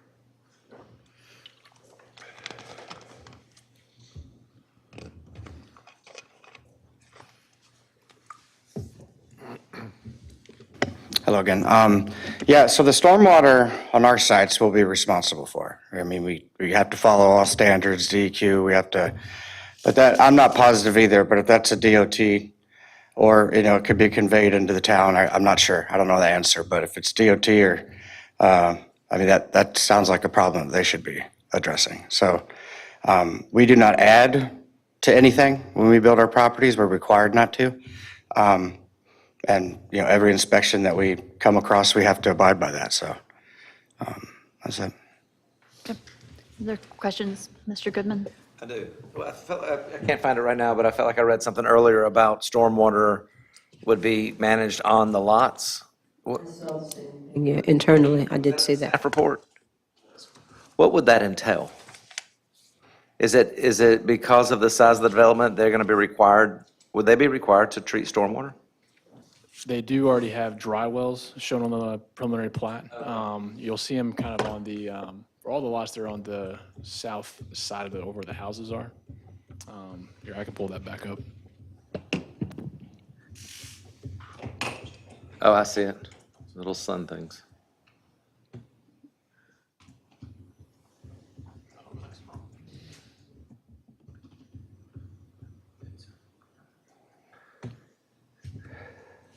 So I feel like that's probably more than what would be required. I'm glad it's on the plat, I guess.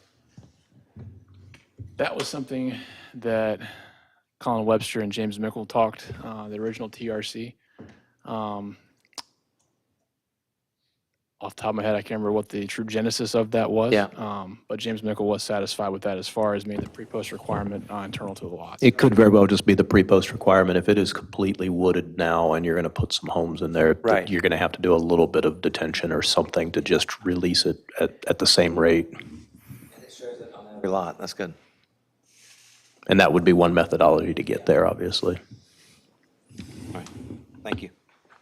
So your statement that you just made is, on our property, we will be responsible for the stormwater that is produced by that property, is that correct?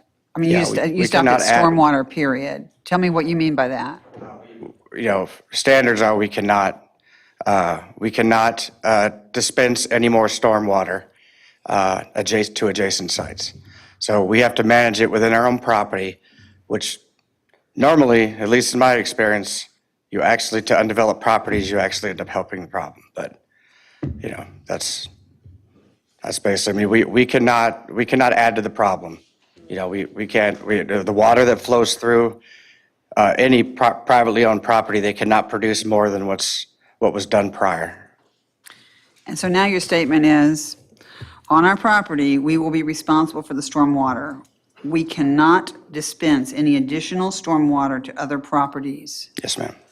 And do you consider that a liability on your part in perpetuity? No, You don't? no, I mean. You consider that a short-term?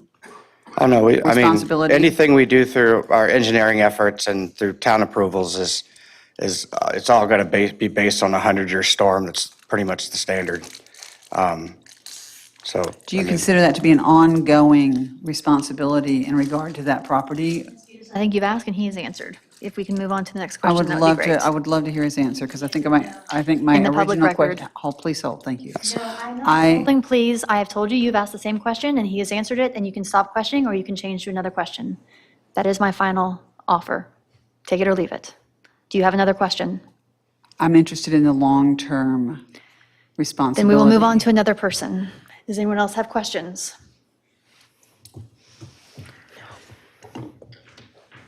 Okay. Thank you, Mr. Blake.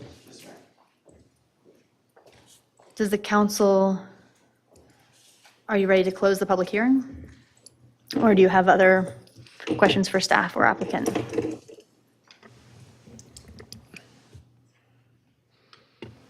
Seeing no new questions, I will close, okay. James, again, the 30 feet, the front and the back, is that undisturbed completely? Or just for the big trees, just completely undisturbed as is now?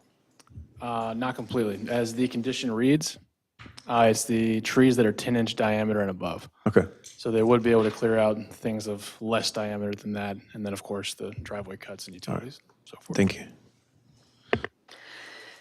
And then the process for determining when the septic systems, septic tanks go in, that is all done through, like with staff at a TRC or site plan meeting? Yes, ma'am. The final design will be looked at the TRC meeting, and exactly where all those utilities and septic areas will lie. Okay. All right, does the council have any further questions? All right, I will close the public hearing.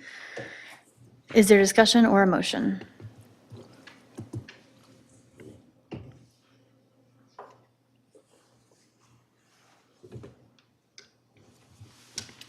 Discussion.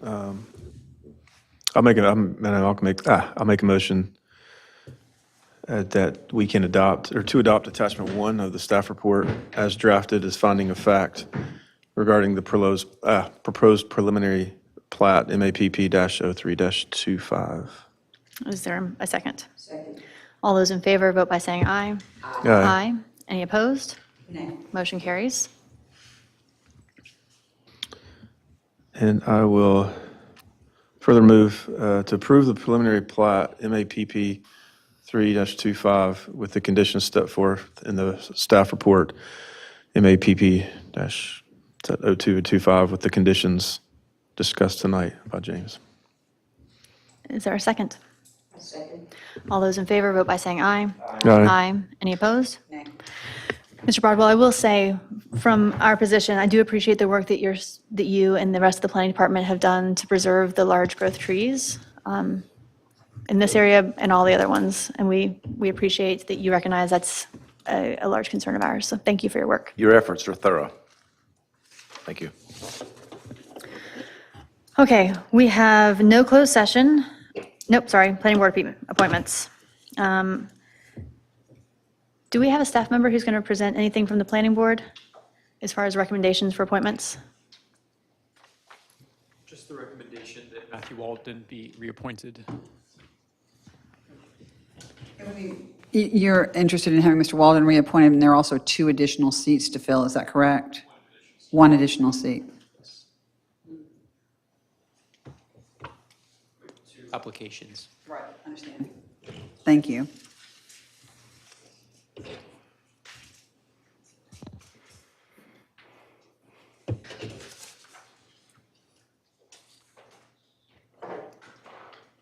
Madam Mayor, if I'm not out of line, I was going to inquire as to whether or not any of those 2 applicants are here tonight, if they would want to speak on their own behalf. They're not here. Okay. Would you all like to reappoint Mr. Walden and then consider the applications separately? Okay. Okay, so I'm looking for a motion to reappoint Mr. Matthew Walden to a 2nd term on the planning board. So moved. I second. Favor, vote by saying aye. Aye. Motion carries. I will provide opportunity to say nay if anyone disagrees. Okay, seeing none, motion carries. And then the 2 applications we received, do you all want to discuss those now or continue that to work session? Which we've normally done appointments in work sessions, but I'm fine either way.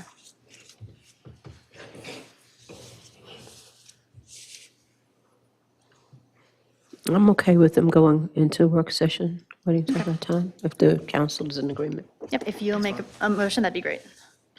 Well, I make a motion then that we consider the other 2 applicants for the remaining seat on the planning board at our work session, the next work session. I don't know what day.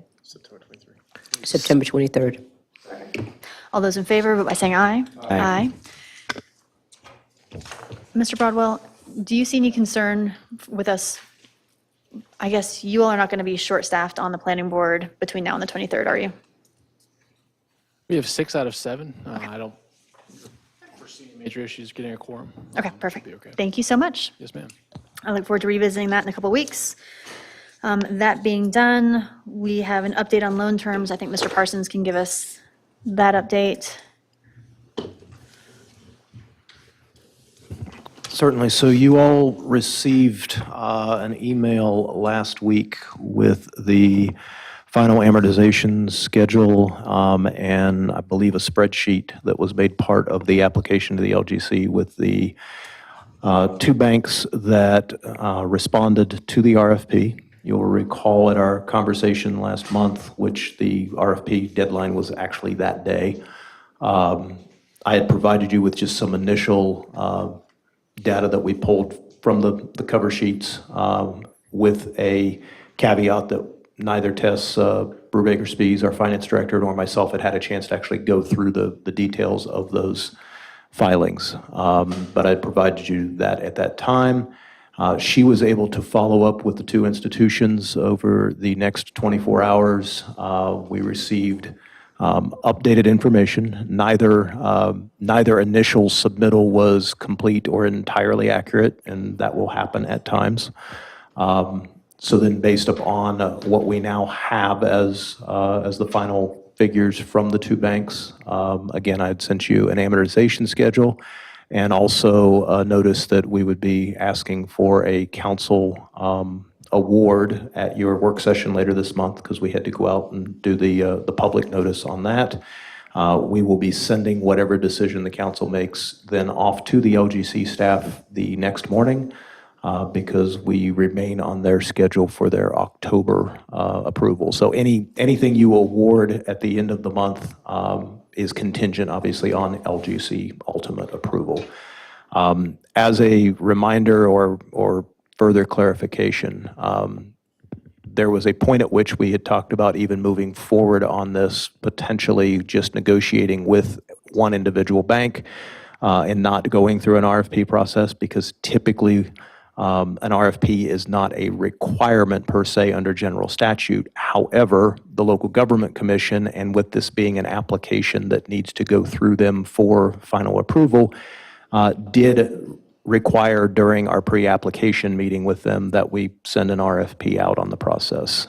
There were Director Spies sent notification of that RFP to 9 or 10 institutions, and it was a list of institutions that was actually provided as a sample list by the LGC.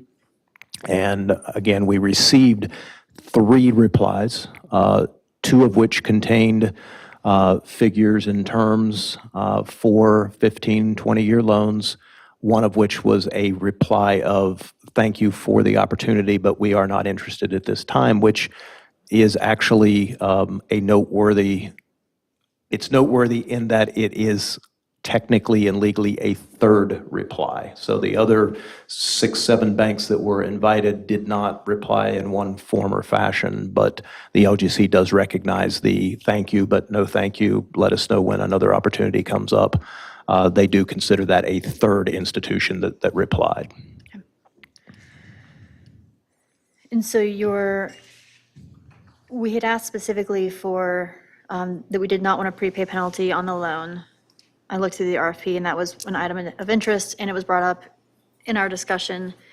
One of the offers had one and the other did not. Yeah, and we've seen this with previous offerings, and the town has not done a lot of them over time, but some banks, that is just an internal policy that they will do some form or fashion of a prepay.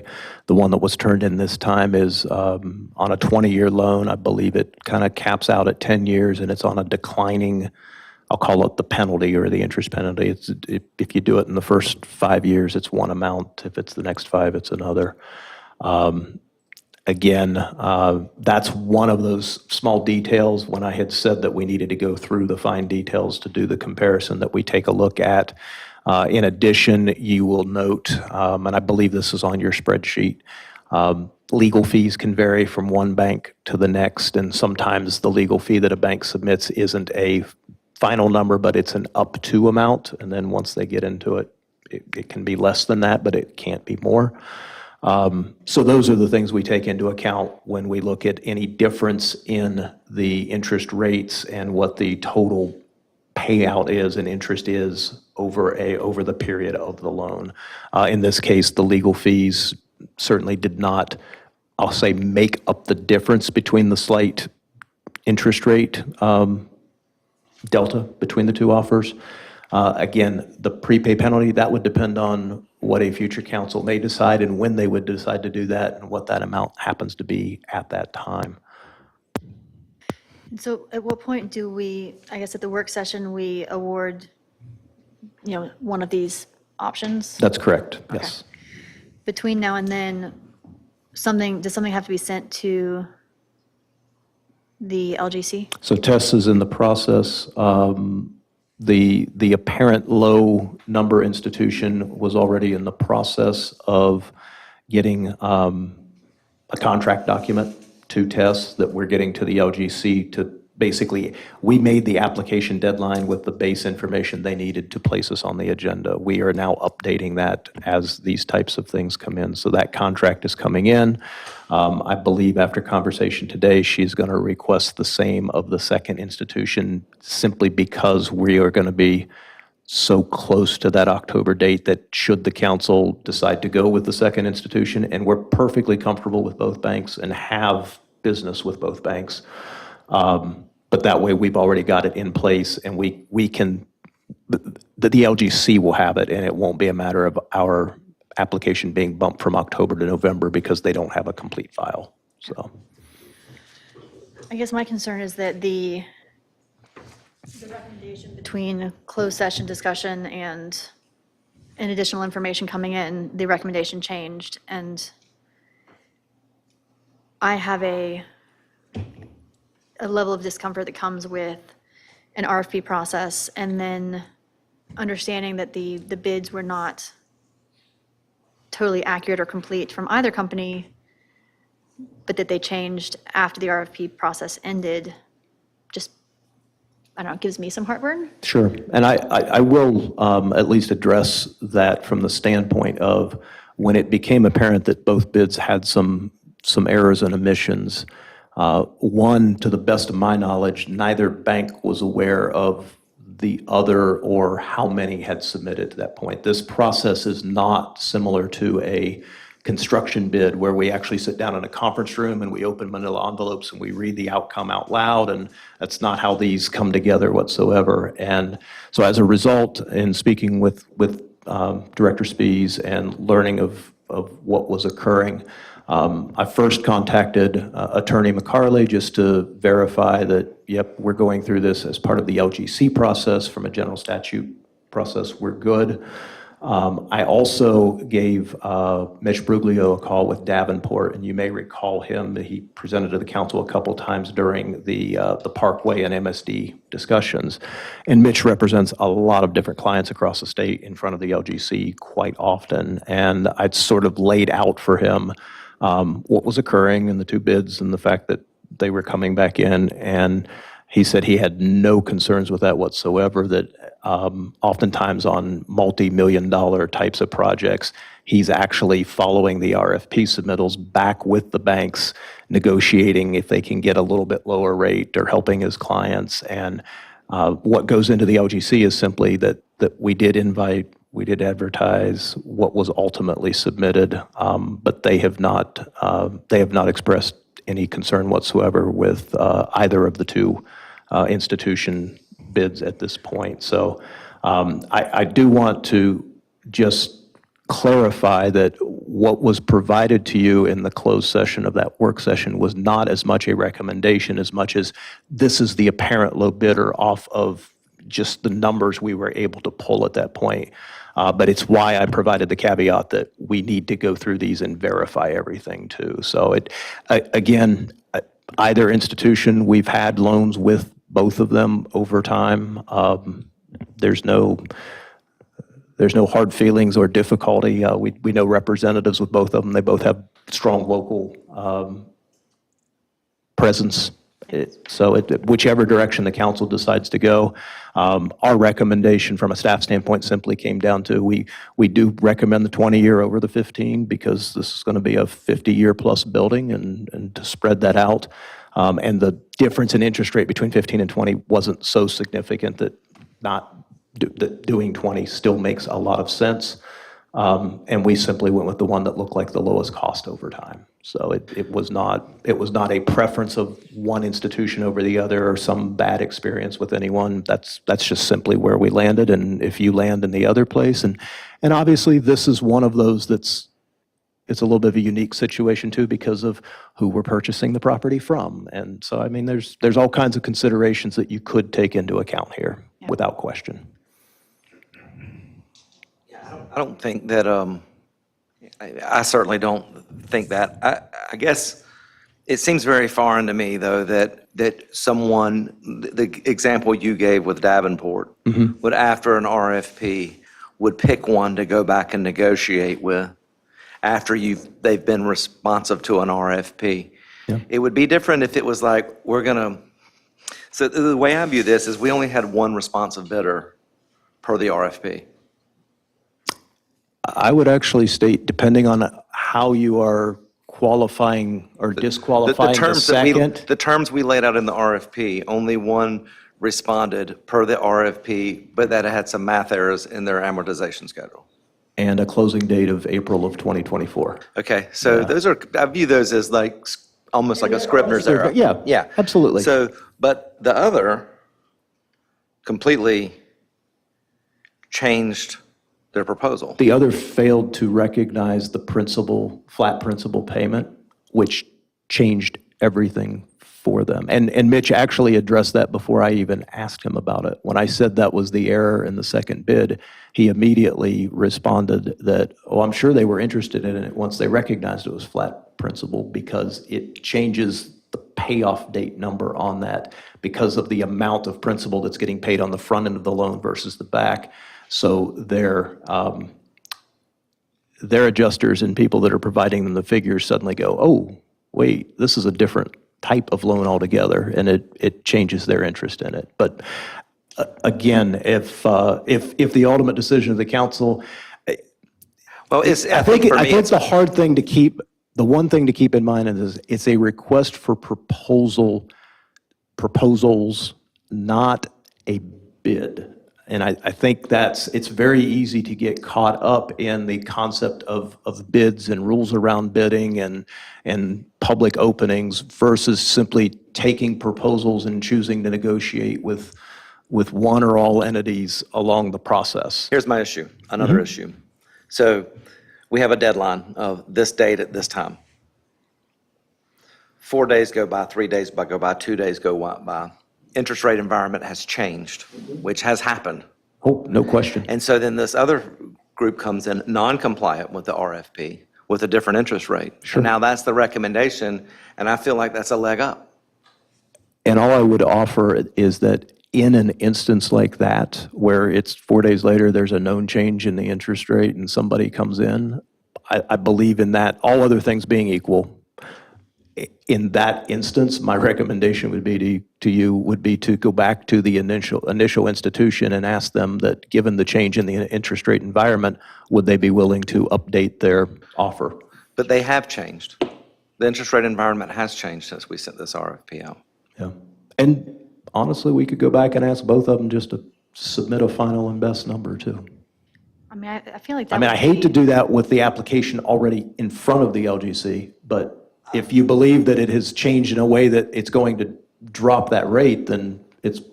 I just feel like we either stick with the requirements of our RFP and we make the decision based on what we were presented by the close of the RFP, or that option. So I would say as a third option, I'd be okay accepting the updated, but the RFP spreadsheet that we keep on file with results cannot say it was received on the 28th because it was not received on the 28th, or whatever, 26th. 26th. Whatever the date was, the 26th. Sorry, I have it written real big on my piece of paper. At 2 Because I p.m. feel like it's incorrect. And I feel like it doesn't sit well with me to see that the date received is the 26th, then scroll down And at the top of the page on the amortization schedule, it says the 27th. So it's like time-stamped.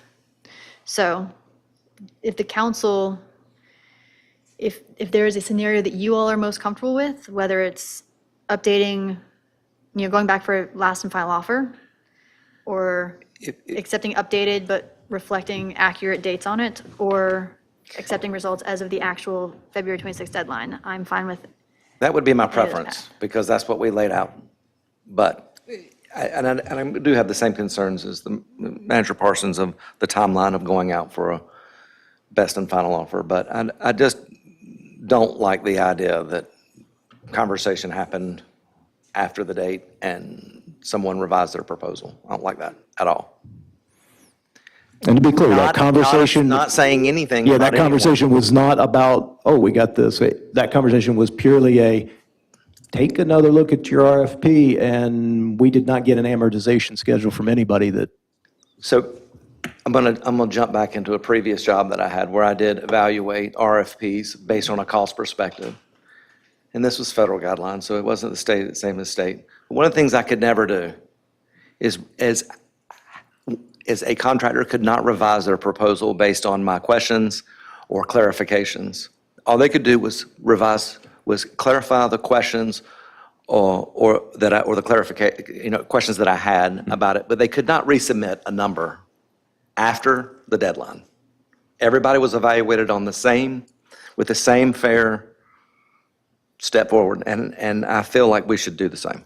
And I'm not saying that anything's nefarious has happened. Yeah, I understand. But it's just optically, I'm not comfortable with it. Do you have a preference? Mr. Pate? Ms. Gray? So if the LGC is okay with negotiating terms after an RFP closes, and there's a chance that we can get the best or final rate updated, is there time to do that between now and getting something to the LGC? I mean, one of.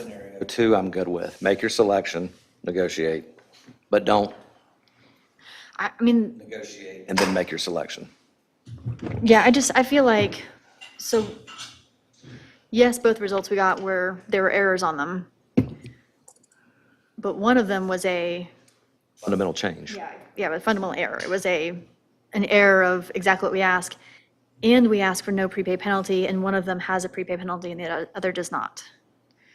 And I don't want to rush through us making our decision. I just feel like, I don't know how the timeline runs between LGC receiving information and us making a decision. What do we have to do between now and our decision at work session? From an LGC perspective, by Friday, they will have what they need, to the best of my knowledge. Everything with the exception of a final counsel offer, contingent offer, and an attorney letter that comes with that says everything was above board and done. And that can't come until the council makes the decision. So that's all stuff that you meet on Tuesday, the 23rd. I would expect will go to the LGC on Wednesday, the 24th. Relative to your earlier question about whether there is time, I can't answer how quickly the two institutions might turn something around. I don't know that. I mean, I am aware that when the error was brought to the attention of one because they were able to be reached, got something back that day. The other one because they didn't get reached until the next morning. The call was made, they just were not available, had something back the next day, which is why you got the 27th instead of the 26th. So I think once this goes through the underwriters, they have a little more flexibility locally to be able to respond to those types of things. But that's me speaking and not being part of their internal processes. So I want to be clear about that. So would it be proper to, if we make the decision to go back to the original RFP date and we make a decision to move forward with one or the other, to from that go back and have a conversation about the rate? I'm going to say that my understanding, particularly in speaking with Mr. Bruglio, is it's not only proper, it's not uncommon.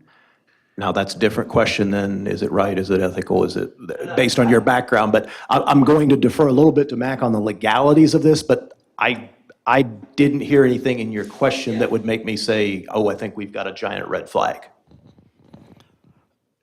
There aren't any laws about this. It's the Okay. LGC's process, and they're fine with negotiations. Okay, so, and I think that the selection and then the negotiation is proper instead of the negotiation and then the selection. I guess that's my issue.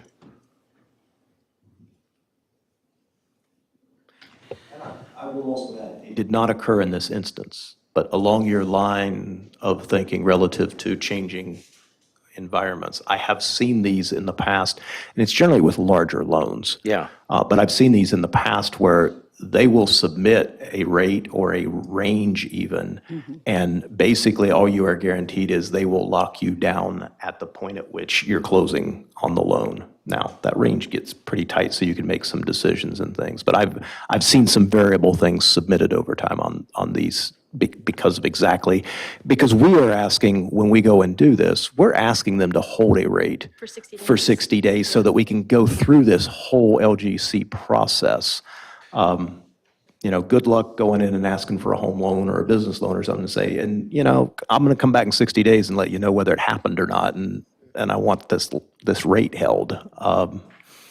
That's a little bit of a challenge, too. Like though, that the second one what we got did not have that rate locked that long, did it? I mean, they really need to hold it till the end of the year, right? No. It's October. Yeah, Right, The it's gonna idea is to go close into- on the financing. Gotcha. Exactly. Right, that's right. That's what I read. It has to be past the LGC meeting. I got you. So I feel pretty strong, the only thing I feel really pretty strongly about is the prepaid principal penalty. That's what I feel really strongly about, as far as council's coming behind us. Right. That's, And I want to touch on that. Can I, are you done? I'm done. I want to say one more thing. We can't bind the hands of future councils, and I get that, but I would hope that we could, as a consensus, maybe apply if the proceeds from the sale of any of our town businesses to plow directly into that principal. Should we have it versus not doing it because and by town businesses, do you mean the buildings? town buildings, I say businesses. You did say businesses. Yeah, And town I buildings. think we've got to make a real policy decision about what we want to do about the town buildings before we start talking about, Well, I or wasn't- assuming a selling. Yeah, I wasn't specifically talking about any one building, but any property that we sell, whether it's building, land, whatever, is that we possibly look at constraining or restraining ourselves by paying down the principal on this note faster than, and without a prepayment penalty, because the difference in the interest it could be one building if it's in a prepayment situation. That's the only caveat that I've wanted to offer to that is we got the garage to discuss. I mean, depending on what happens with interest rates environments, if we see rates going down, I agree entirely. If we see rates starting to go up, Yeah, for sure. we'd be better off putting the cash toward those future projects on loans that we think we may have to take. Yeah, or the only issue I have with that is when the projects don't happen, it gets reprogrammed into something else. But anyway, noted. That's a lot of unknowns. I'm sorry? That's a lot of unknowns. Well, what's not unknown is that if you restrain yourselves to take your Yeah, monies from the sale proceeds as a group, as a consensus to say, we're going to pay this note down faster and save interest even more without a prepayment penalty, because one of these buildings could wipe out the difference in the interest in a prepayment penalty. I understand what you're saying. Yeah. Okay, so no prepayment penalty is of highest interest. Yeah. And based on that, if that's a final, or if that's a tipping point decision, because again, we're not talking about a huge interest rate change. Our past experience with the one institution is they've always got some form in there. I think that is a corporate thing across the board. So you may be looking at going the other direction. Is it worth going back to the applicant who's willing to do no prepay penalty and ask for a best and final offer of interest rate that they can hold for 60 days? More than willing to do that if that is the desire of the council. So I just feel like that we should make a decision we could make a selection based on that RFP and then have that discussion, instead of having that discussion and then making a decision. But that's just me. Only offer that that official decision cannot occur till your meeting later this month. Exactly. A consensus. Yeah. Doesn't mean it can't change. It's just, because I felt like we had a consensus 2 weeks ago, but Yeah, I mean, I think it was the same discussion of that we would prefer, obviously, lowest rate, a 20-year, no prepay penalty. It's the same conversation kind of recurring. And I think if there's potential renegotiating within those terms, that Yeah. would be of interest. I think so. Okay. All right, does that work? Sure. Okay. All right. Are there any other further questions or discussion on loan terms? All right, is there a motion to adjourn? So come on. moved. All those in favor? Aye. Motion carries. We adjourn at 8 PM. I thought I was too. I was so sure. Watched my daughter walk home on my phone.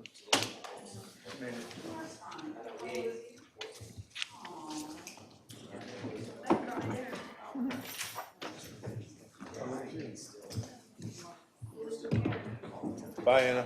Bye, Anna. Good night.